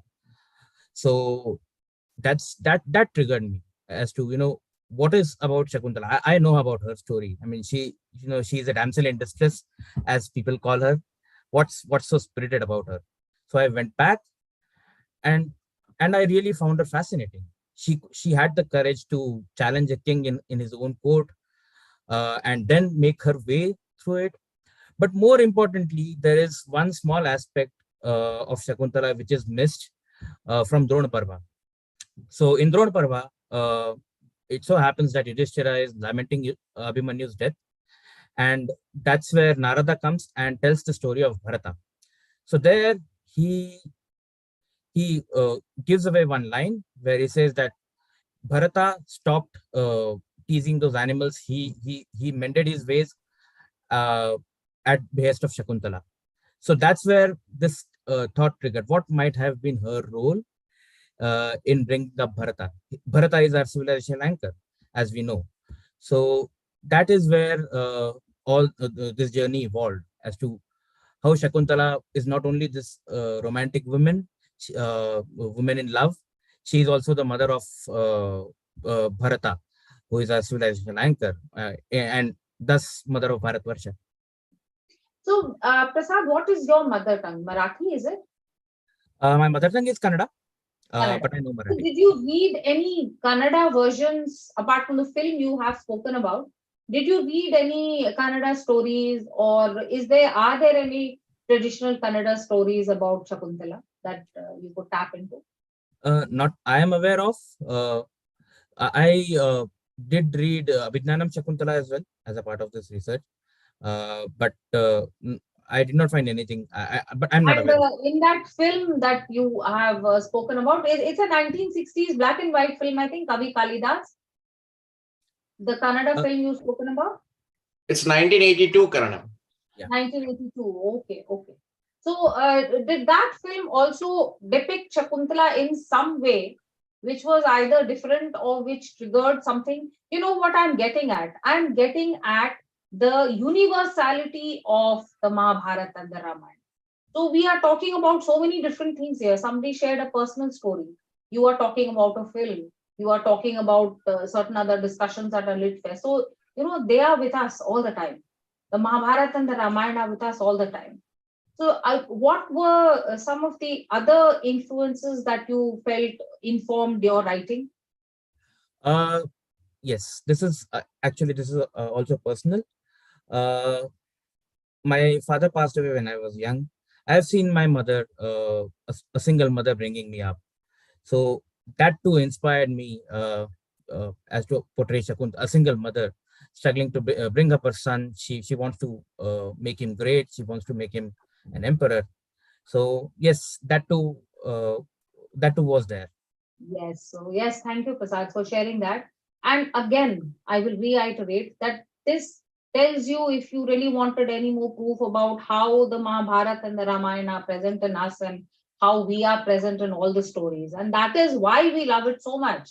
That is why we keep going back to these stories time after time, year after year, and all of us are newly inspired. You were newly inspired to write about this very old character, about this very old story. So thank you, Prasad. That's very interesting. And while talking to all of you, the way in which your personal thoughts and experiences have been a part of your writing is coming out very, very clearly. And I'm sure everyone who's listening is very fascinated by this kind of look inside the writer's mind. Because, when we read a book, it's very interesting to see inside the writer's mind what was going through when they were writing these stories, what was going through their minds. So thank you very much. Now, we will now move on to Chandilya Duhita. So, Ranjit, you are an outlier. Namaste. You are an outlier in this group. Everyone else has written prose, and you have written poetry, and very, very beautiful poetry too. Thank you. So, women in the normal mainstream narrative that we all subscribe to are seen as, objects of attraction, physically beautiful or sensual or attractive, young. Your story, your poem is completely different. So I would like you to talk about this, in your mind, in our culture, women not as objects of attraction, but as founts of wisdom. Yes. Old women who are founts of wisdom, whether it be Abhayar, whether it be Amrapali, and there are so many others. So how did you come to this story? Why did you think of women in this very different way? And how do you think it is connected to certain very basic aspects of the way in which our civilization thinks about women? I was very much taken by your opening remarks on feminism and all that stuff, because my first choice of story addressed that directly. I had come across what was called a feminist article, which made Shurpanakha into a feminist icon. And I was Tired of it. Yes, I was absolutely angry with it. And I wanted to write a counter to that. So my first aim was to, use Shurpanakha as the main character and write something that counters the article that I read. I had a very heated debate with Shivakumar over this, because all the other 9 characters, all the characters he had in mind then, he wanted them to be positive, and this was the only negative one that was coming in. So he said, leave this for another anthology. We'll do one sometime later. You pick on all the villainesses of the Itihas tradition. Yes. So that would be fun. Yeah, I think we should do an anthology picking the feminist writing and countering it. Yeah, we should do Kekai and Shurpanakha and Mandodari. We should do all those women. Yes. So when he asked me to pick something else, I was looking for a complete blank slate, something that didn't have a narrative before, a story before, something that people haven't heard, which is when I saw this option of a Vriddha Kanya in the Indica website. And I looked at her story and I was really fascinated with it. Now, this is about an old woman and how she manages the last obstacle to her attaining Swarga. You had also posed a question about youth and the beauty of women being perhaps one of the most powerful currencies in the world today. There is no recession there. Men are always prey to that. But growing old always beats the alternative, that is dying young. It beats it every day and twice on Sundays. So there is no argument with that. And there is an old African saying that says, a village without elders is like a tree without roots. And we are a civilization that recognizes it. Exactly. Yeah. We do not have a scriptural reference that says a woman is made out of a rib of a man, or that she's worth only half or a quarter of a man. I think when you were talking of feminism, a thought struck me that a lot of the fairy tales that we see in the West, you have this old ugly crone, an old ugly hag, an old ugly witch, and you have a fairy godmother. Yes. This is the Madonna whore, binary that's at play even in the fairy tales. Very true. And it's a very, very Abrahamic and Christian thing. We Yes. just don't have this. Yes. So I came across this Eastern European folk tale about this night spirit who rides a horse called Noknika. Her story now is that of a demon. She was a protector of children in the night, is now a scary dream for them. She's basically a nightmare. This is what masculine dominant religions have done to the sacred feminine across the world, except here. They have made a whole lot of inroads. And when you leave a vacuum like that, and when you have a scriptural authority which denigrates women to a lower position, you're going to have weird isms or abominations like modern feminism take root there. There is no other way for it to come out. Luckily, this has not happened in our civilization because our roots have been strong. But since we are growing further away from it, I think it's starting to make inroads, and this has to be countered. You picked up Avayar and Amrapali, and I was reading Amrapali's poem yesterday. Absolutely fascinating that her verses are so unadorned, so earthy, from a courtesan who would have been known for her beauty and her, adornment. And every verse that she says ends with, this is the teaching of one who speaks the truth. So there is a contradiction between what Shandilya Duvita has to do, who never cared about her beauty, with Avayar, who actually, prayed to the god to take her beauty away, because when she grew up and there were a lot of suitors for her hand in marriage, so that she could concentrate on the path to the divine. To a lady who had to go through all these difficulties and, in the end, realize the truth and say, now I sit beneath the palm tree with the arms, and there is no scheming in this at all, which is a wonderful poem. And both these kinds of women, both these paths have found validity in our culture, is something I don't think that can be replicated anywhere else in this world. Very true. Very true. This is something which is very unique. Yes. It's extremely unique. Yes. The other aspect, of course, of the subject that you chose that I was very interested in is Grihasthi, because my own writing on women and the structure I have made. Grihasthi is something that is essential for men and women and for Vedic society. And so it seemed for your protagonist also. True. To attain Nirvana. Yeah. She had to be a Grihasthi. Yeah. See, there is one famous teaching of Avayar. She says there are only two castes in mankind. One who shares his fortune with others and the others who don't. So if you're looking at it from an ashram perspective, the Grihastha ashram is one that upholds everybody else. Exactly. It In fact, supports the let me brahmacharis. just add that some of our rishis have called the whole system Ekashramya. Gautam Rishi calls it Ekashramya because he thinks all the other ashrams are no good. Yeah. It's only Grihasthi which creates the economic surplus, the spiritual surplus, everything. Yes. So that is something that even our ancients have acknowledged as something very important. For Shandilya Duvita's personal journey, she is a daughter created by a father with his yogic powers. Now, I don't know which soul is inhabiting that's a body. So I had to play with the Sanchitta Karma, which I have mentioned in the poem. And also, she really takes her father's wish to heart, that she should find a guru. So this is something that was left incomplete for her to get to heaven, which Narada posits as you have missed Grihastha and you have to complete that part of your journey.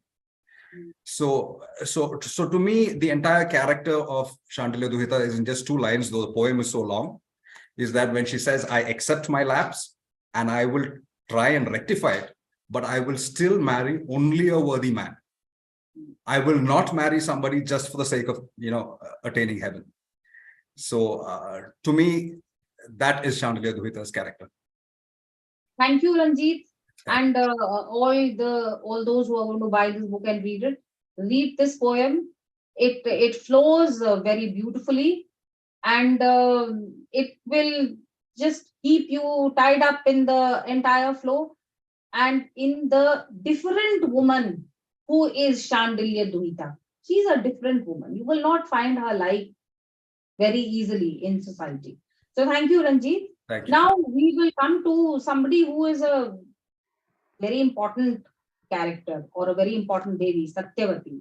So Deepak ji, your Satyavati. We had a discussion yesterday about the nature of Satyavati. So maybe, just for a kind of contrast, we've been talking about all these very wonderful women. They're all doing very nice things. Now, how about if I ask you this question, that Satyavati was a really selfish lady? How would you respond? First of all, namaste, Sumedha ji. Namaste. So thank you for hosting this show and for talking to me. So in fact, this question is very important because that was the reason why I wrote this story. So when I saw the list of characters, the moment I saw Satyavati, I sent a message to Shivu saying, I want to write on that, please reserve it for me. Don't give it to anyone else, let me work out a structure. But the reason is there is a popular perception that A, she was selfish, and B, she was cruel to her daughters-in-law when the Niyoga happened. So when I studied the story of Satyavati in the Mahabharata, and I also referred to the Harivamsha and the Devi Bhagavat Purana, which had little more additional. Basically, the Bhishma and Satyavati conversation was more detailed in those books. So when I studied that, I felt that she was probably not as selfish and as cruel as was perceived. So what was the reason? Now, the first thing is I have titled the story as Iron Woman because she was an iron woman in terms of the decisions she took. Now, she was a woman who sat on the throne, which I believe, based on what research I have done, is probably the first. Before that, there were no woman ruler as such because her husband was dead, her 2 sons were dead, and there was no one else. The actual heir was knocked out by her itself. So he was not ready to sit on the throne. So she was sitting on the throne and ruling, and she took many decisions which seemed to be cruel, but its impact was very important because it helped to preserve the Kuru dynasty. Now, without her decision, things would have gone helter-skelter. Let's assume she felt that I shouldn't be cruel, I shouldn't impose on my daughters-in-law, let me not force them for Niyoga or convince them, however we look at it. So the kingdom would not have a ruler, Bhishma would definitely not sit on the throne, and then there was the likelihood that someone like Jarasandha or some others might come out with an alliance and attack Hastinapura. They may even take over. So the Yes, entire... but so many people were killed anyway in the Mahabharata war. No, that's true. He But set off the chain of events which led to the Mahabharata war. No, that's true. But the aim of Mahabharata, the entire thing was Bhumi Baraharana. So this Bara would have been more, accentuated if Jarasandha, for example, had climbed onto the throne of Hastinapura. So in that way, she stopped it. Contributions from you also. What is your Yes. opinion? Yeah, that's true. So, in fact, when Bhishma takes over and when Shantanu dies after that, there are serious threats to the government, to the kingdom. And there are some very unsavory situations, the way enemies come and attack, and in fact, attack the character of Satyavati. There are verses that show that. So, as Bhishma grows old, things were not clear at that point in time. How nobody was clear how long Bhishma would live. If that is the level of disengagement with wanting to rule in Bhishma at that point in time, there was always a risk of Bhishma, going after sannyasa, right? So without an heir apparent, the risk was really very high.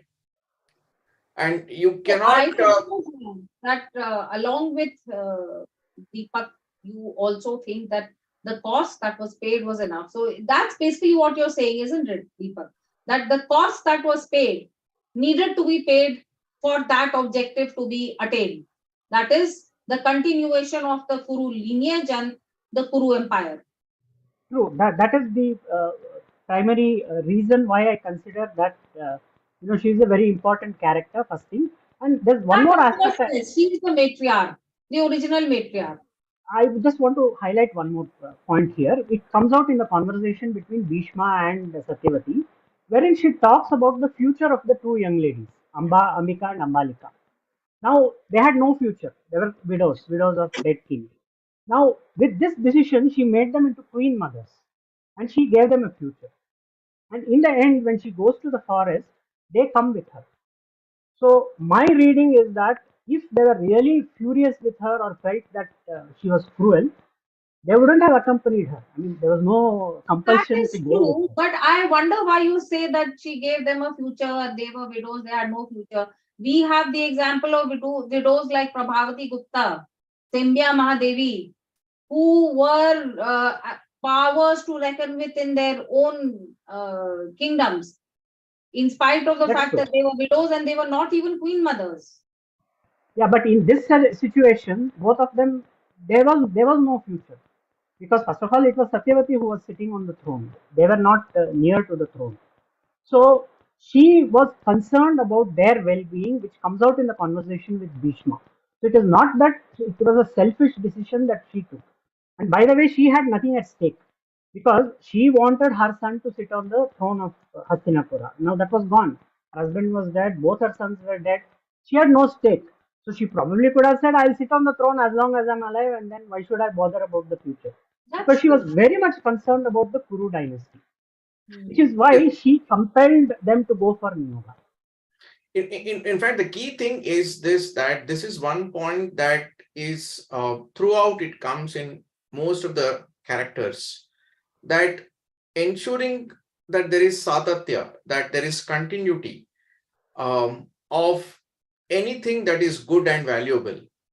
This is something that is a constant thread in multiple stories. In Jaratkaru's story also, it's the same thing, In Jaratkaru gets challenged like Shandilya Duhita in a totally different way, that he is going away without leaving a future. And if he does that, then that will have a consequence on the punya of the ancestors themselves. Forget about the future of the tradition itself. Similarly, here Satyavati is compensating for a highly controversial decision that Bhishma took, and that is important. She's not just so there. I think more than the selfishness, without complaining, she tries to convince Bhishma to sit on the throne. That's the right thing, because Sri Krishna has no problems But breaking a vow. it was originally her fault that Bhishma was removed from the throne. It was her fault. Let us for a moment assume that it was her fault, although I feel it was the fault of her father and I have whatever something to ambition add. he had I'll in mind. add that after you complete. Yeah. No, So go ahead. No, let Shivakumar complete his point, then I'll complete. So assuming that it was her fault, at that later point, she's more than compensated it by anchoring the entire burden of the tradition. So once she is on to the royal environment, after that her conduct is just exemplary. I mean, it doesn't show a moment of selfishness. from there on. So even though I don't think it is her selfishness, she just followed what her father wanted her to follow and nothing else. And she did not have she did not think of other consequences possible. She was too young for that. But assuming that she made that mistake and she had that selfishness, but subsequently there is not one moment of selfishness that we can see. In fact, we only see wisdom and statesmanly wisdom demonstrated by Satyavati at all times, and she compensates for the kind of disastrous decisions that Bhishma has taken already. And I think that is very significant, compensating for that great Bhishma. I think that is enormous. So what was it you wanted to say? Yeah, I just want to contrast this with Kaikeyi in the Ramayana. Now she tells Dasharatha that my son has to sit on the throne. Now, if we compare these two episodes, Kaikeyi gave an ultimatum because of a boon and all that, and it was not her aim that only Bharata should be on the throne. She wanted to throw Rama out. Whereas in Satyavati's case, she just asked for her son to sit on the throne. There was no obligation on either Shantanu or on Bhishma to accept it. So Bhishma could have said, should have actually consulted his father before going ahead with the oath. So he was very impetuous. That is one thing. Second thing, Shantanu as a father, see, he got back Devavrata from Ganga after being trained by Parshurama, which means he was trained for the throne. We should not have allowed him to just leave it. He should have said that reconsider. But instead he says, Sabash beta, take Icha Mrityu and ruin your life, suffer for the rest of your life. I know. So I wouldn't blame Satyavati fully for this because they had the option to reject. Madhurima also wants to say something, is it? Please go ahead. Please put in your comment.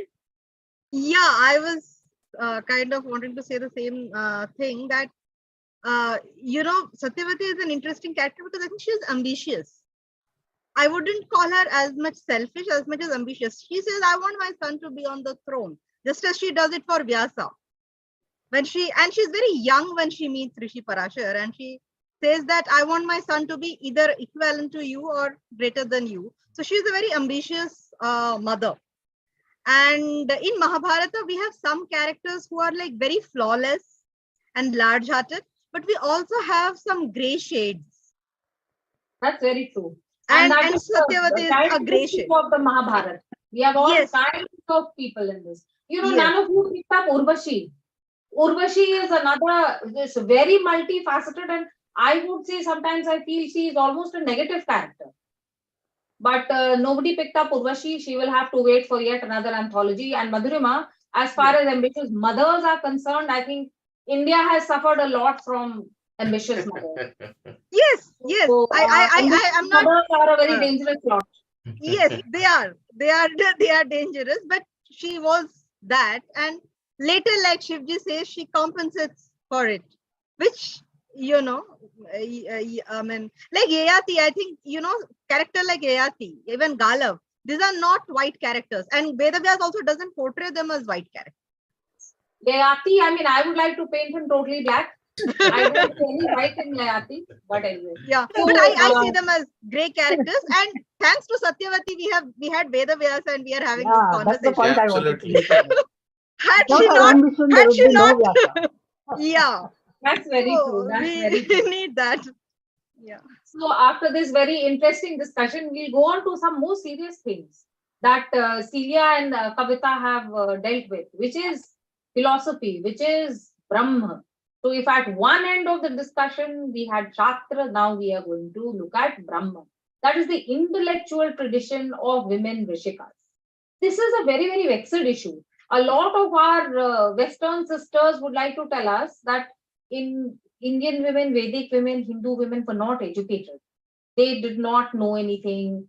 They did not go through the Upnayan. They did not study.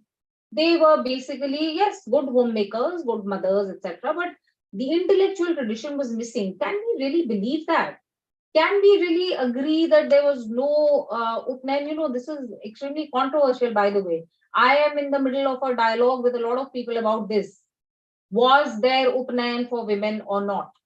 Now, I feel that there is a lot of evidence, internal evidence in the Vedic corpus itself. That, of course, is a separate issue. But we have a tradition of rishikas, of women philosophers, of women intellectual leaders, thought leaders. In the Ashvalya and Griha Sutra, in fact, there is a shlok in which all these rishikas are mentioned together, and you are supposed to remember them every day. So, Celia and Kavita have looked at Gargi and Maitreyi. And Gargi and Maitreyi are names that we respect, we revere for the kind of intellectual and philosophical attainments that they had, for what they passed on to us in terms of a very cosmic understanding. We can still read those dialogues and whatever they have written, and we will just learn. We will sit at their feet and learn. So, Kavita, tell us what your experience of writing about Maitreyi was like, and what did you learn from it? Because you and Celia, you had a tough remit. You had to write about philosophy in an interesting way, so that people would read about, with people who are doing exciting things like Damayanti, the story is automatically interesting. Here it's all in the head. So you have to make that stuff which is happening in the head interesting and accessible. So I would like to ask both of you how you did that. So Kavita, maybe we can start with you. Thank you, Sumedha ji. Thank you so much. And it has been very wonderful listening to you, talking to everybody, learning so much. And I agree with you. For me, Ranjit's poem is one of my favorites.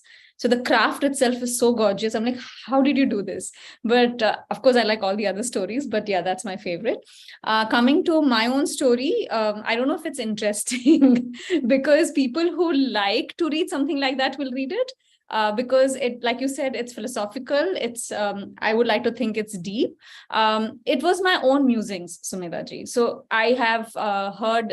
So I'm Puja Swami Dayananda Saraswati ji's Shishya, and I study at Arshavidya Gurukulam. I study Vedanta.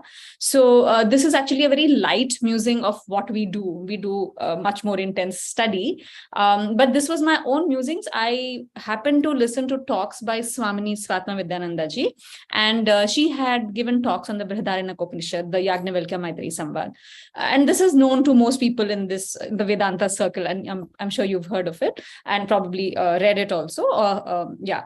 And when I heard the talks, so what intrigued me was I've always loved the sentence Atmanastu Kamaya Sarvam Priyam Bhavati. So to ponder about that. And there is all these, the dialogue between them. I don't think of feminism as so much, while I didn't think of feminism while writing this so much, as the fact that in Vedanta, when you understand, it is beyond gender. So all the alphabets go for a toss, and you have to think beyond that. In fact, let me just stop you here, Kavita, and make this point very strongly, that ideally everything would be beyond gender. Yes. Why we are stuck here is Yes. because there has been a certain paradigm imposed on us. Yes. I feel that if our own civilization had grown the way it would grow, we would not be stuck in this discussion at Yes. all. Yes. That's a very important point to be made. But yes, given today's reality, what to do? And we were given that. So if you look at the way we have the Purusharthas, the Artha, Kama, Dharma, Moksha, we could flower in each, area. And we had the ashramas, which allowed us in each stage to flower in those and to attain wealth or fame or money or beauty or your partner, and then move on. And once you've overcome, and like Ranjit and others said, the Grihastha ashram is very important. That's where you fulfilled all your ragas, and then you rounded off the dveshas, and then that was a sadhana, and then you moved on and you could let go and go to the beyond. And that is what Gargi and Maitreyi are about.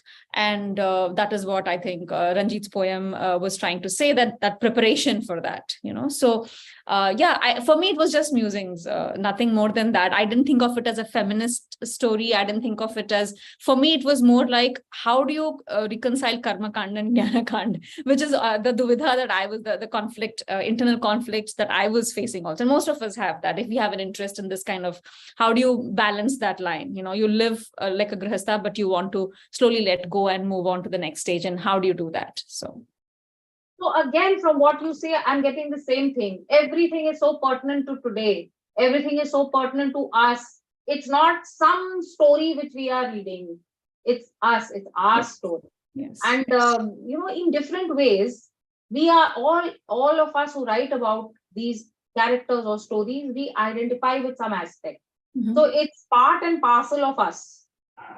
So that again is an amazing thing, which is something special that we have, and we should never forget it. The itihasas that the both of them are, I think they are gifts for Hindus, which they should never forget.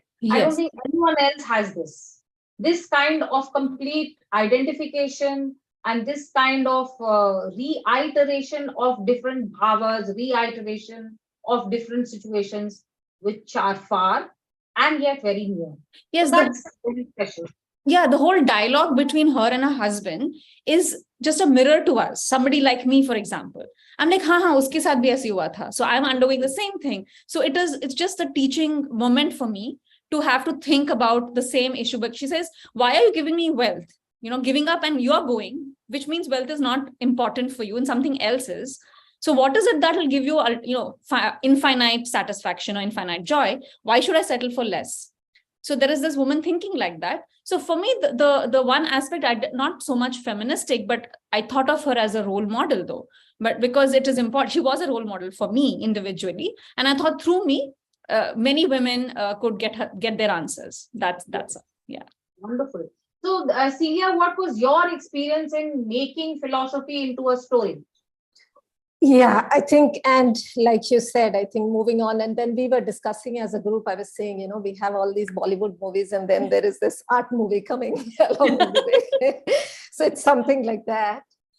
Because, when I looked at this anthology and thought about, what is it that is Indic and what is within our civilization that we want to take forward to the forward generation and what is useful to them. To me, it was, and I have that little bit of leaning and, kind of understanding really what is it all about, right? I think we all at some point think about that. What is this life about? What is the meaning? Why are we here? And what is everything based on?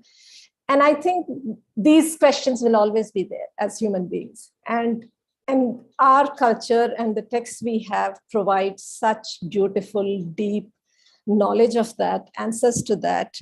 And to think that so many of us don't have access to it, or for whatever reasons, right, are not able to even have that minimal contact with that is so sad.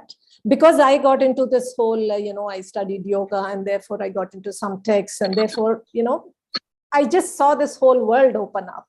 And I thought maybe this is a nice vehicle. A story is a vehicle to bring that rather than the story itself, Yes, the drama of Mahabharata is fascinating. I think the two of you are special in that way that you have tried to bring out through stories, philosophy, which is very deep. Yes, please go on. Yeah. So I was saying it's more, the story is more a cover for the philosophy than, the other way around. And therefore, I think it's fascinating actually being in this group and, we did all this and the kind of involvement with Mahabharata and the characters and all of that. For me, it's been fascinating. And I think what Upanishads and, the texts we have tell us is beyond all that drama, what, right? How does it impact me today? Or how do I come out of my suffering, right? And I think these have direct answers to that, right? It has direct answers to how does your mind work, that you're creating this world, that beyond everything you see, what lies beneath that, all of that. I think so there is so much that we have in this civilization that I think in whatever ways, if we can make it more accessible, we should. Yeah, that was the thought. In the Mahabharata, we have a kind of 360-degree, as all kinds of assets, entertainment, fun, excitement, adventure, death, glory, philosophy, everything is there. So whatever is there is in the Mahabharata, as we all know very well. So what a wonderful hour or couple of hours it's been. I don't know where time has gone, but it's been just wonderful talking to all of you and about so many different aspects. The great thing is that there are still so many unexplored aspects. We have not reached the end of it all. We have not reached the bottom of the well. This is infinity. So I'm sure we will have more people to discuss from the Mahabharata. We'll have more philosophies, more action, more adventure. But right now, I wonder if there are any questions from the audience that any of the panelists would like to answer. Are there any questions, Shivakumarji? No, on the window, there is no question, but we can throw it open for questions. And if anybody has Yes, questions. so Astansi, should we do that? Sure. Yeah, I looked at the Q&A and they're mostly comments and thanking us for all the authors and Shivakumarji and all for the conversation, but no question as such. Well, why don't I start with a question? Oh, of course. Who do you aim your question at? Not necessarily a question, but some observation that couple of things keep coming back. The foreign lens and outsider lens, and we always talk about how to change how we see things, and some of those changes that has happened that has changed our own perception of our own things. So we always have to deal with it how when we talk about decolonization. So it has so permeated deep inside us that even those who talk about it have changed our own perceptions over time. But one of the questions that came up is, when we talk about East and West, or our culture and the West, is the our time is not linear. So historicity doesn't matter when happened, because if you are somewhere on the circle and you keep moving, you're gonna end up at that time somehow, someday. So those are the questions. We live in that kind of environment, so we have to keep harping on those things, but we also have to make sure people realize that that's not important for us, not at all. Okay, so the history part is not, and then also when we talk about the perception of the world, because it's linear, there is going to be an end of time, right? And then there is a constant struggle between good and evil, and bad and this and that. We have the concept of coexistence. Good and evil all exist at the same time, and they have a right to exist at the same time, but it's always a matter of equilibrium. How far it can go and how low can we make it? And when it starts to being very, very difficult, and when is it time for avatar to take place and recycle the whole thing? And so those are some of the observations that came up during the discussion into my mind. I have no specific question though, but everybody has done a wonderful job, and appreciate that. I also like to plug in the next anthology that we will be doing a launch was the Flight of Deities anthology that's coming up, that was curated by me, and it has already available, but the launch will be sometime in April, end of April, with Meenakshi ji doing the launch herself. So wonderful. Thank you. I congratulate all of you for this wonderful. There is one question here to Deepak. Any thinking on Satyavati's previous deal, Amavasya? Yeah. I've heard of that story that she used to be the daughter of Amavasya, and she was not dissatisfied with her life and wanted to experience being a human, and that's why she was born as a girl. So I don't know too much about that story, but I've just heard of this. So, that's in the Mahabharata, we always have backstories and backstories of backstories and backstories to that. Yeah, so there's always things going on. Yeah. Is there any other question? No, there isn't any other question, but a lot of people have just said thank you. That's true. So, Shivakumarji, concluding remarks. Yeah. Thanks. I think, firstly, I thank Indica USA, Avtansji, Ramji, Nishantji, everybody, for organizing this, and Sumedhaji for, you've just, the amount of effort that you've put, I'm very grateful to you, on behalf of all our authors. It was my pleasure. It was an absolutely fascinating evening. Absolutely. I mean, our yesterday's conversation and today, both are going, I'm going to remember this for a really long time. A couple of points that I really want to highlight from the anthology and the substance of the anthology standpoint. We have touched upon it briefly, but this requires some thought on our part that we need to carry forward into the future. And that is, we need a very strong focus on the set of concepts that will stand in front of the individuality and liberty that today kind of have occupied as a center space. So if you look at all these stories in Mahabharata, here we are presenting the stories of women, and there are enough stories of men as well. And you will see that every character thinks of himself or herself as an exclusive individual with a persona, with a set of characteristics. But to acquire that kind of a configuration, there is no conflict with the external environment. So conflict is not an essential feature for you to be an interesting character with your own attributes and so on and so forth. But the same, which means that all our characters have had their unique individuality. I mean, even in history, in modern times, if you come straight into the modern times, you will find, somebody like Kamala Devi Chattopadhyaya. I mean, only in India you can find a lady like Kamala Devi Chattopadhyaya. Or if you go a little, earlier, Ahalyabai Holkar or Jijabai. And all these fascinating, glorious women with their own persona, with a self-confidence to be making contribution to the civilization, to shaping their families, their children, their communities, and their society actively. And possessing that individuality to be able to do that, they don't need a conflict. They don't need to problematize things around them. They don't need to,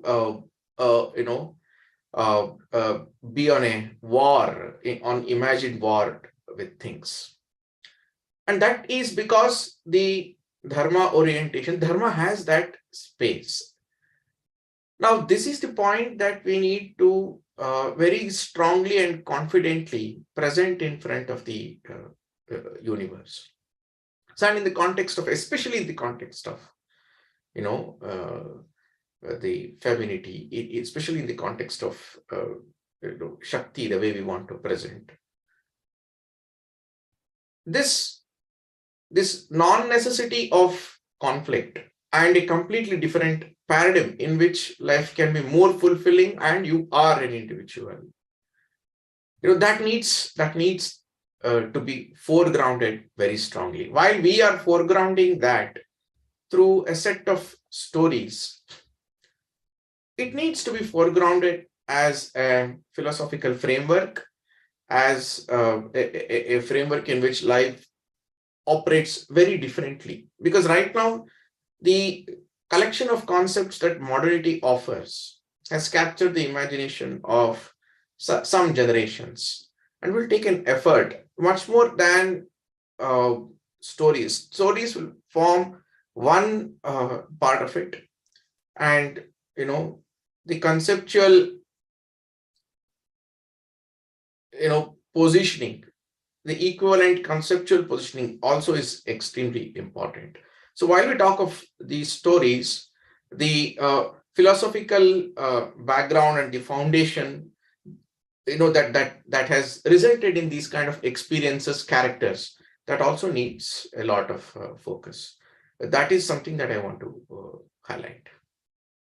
Very well made points. We have to move from Marxian conflict theory Absolutely. to the theory of dharma, ethics, purushartha. The more we push purushartha as a framework, as as a life framework, of course, but there is an intellectual framework that can be built on and projected onto the modern plane. I think that is the way forward.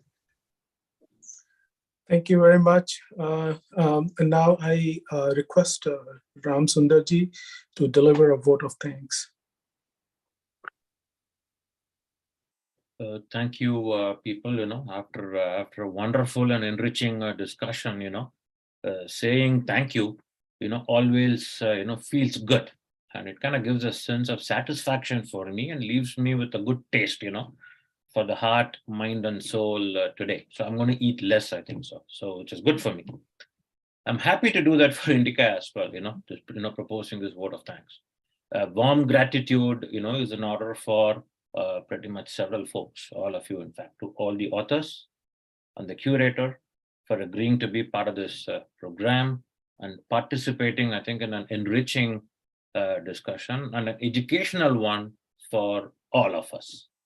To our moderator for conducting the program in a very, very structured manner and contributing to that educational experience. So that is the reason why I'm making it official. So Sumedha madam would be our permanent moderator for future Thank you very much. events. And so there will be wonderful events in the future also. I always enjoy these Indica USA events. Thank you. Yeah, I still remember what you did for us 3 years ago for Indica Feminism, for Indic Feminism 1.0. This is that was a great one. Yes, yeah. So thank you for it. To our logistics team in Hyderabad, who are the backbone for us in terms of organizing events, scheduling, so on and so forth. To my colleagues, partners in crime, Nishant and Avadhan, thank you for your support, as always. But last but not the least, we have Sri Harikaran Vadlamani, our Indica founder, who is a pillar of support for all of us. And how can I forget the audience? I cannot. You motivate us to bring more such events in the future. Thanks for tuning in. I do know a lot of you would actually go back and view the videos at some point in time when you find time. So thank you for your support as always. With that said, I think I've covered all the stakeholders. If I've missed any of you, I certainly apologize. Again, authors, thank you for participating in this. It takes big effort to actually organize, with 10, 12 people on the screen. It takes big effort to actually organize such an event. Thank you, all of you, for your support and cooperation. Have a wonderful day, wherever you are. This is Ram, signing off. Thank you all. Thank you. Bye, everybody. Thank you. Thank you very much. Thank you so much. Hear from all of you. Thank you. Thank you.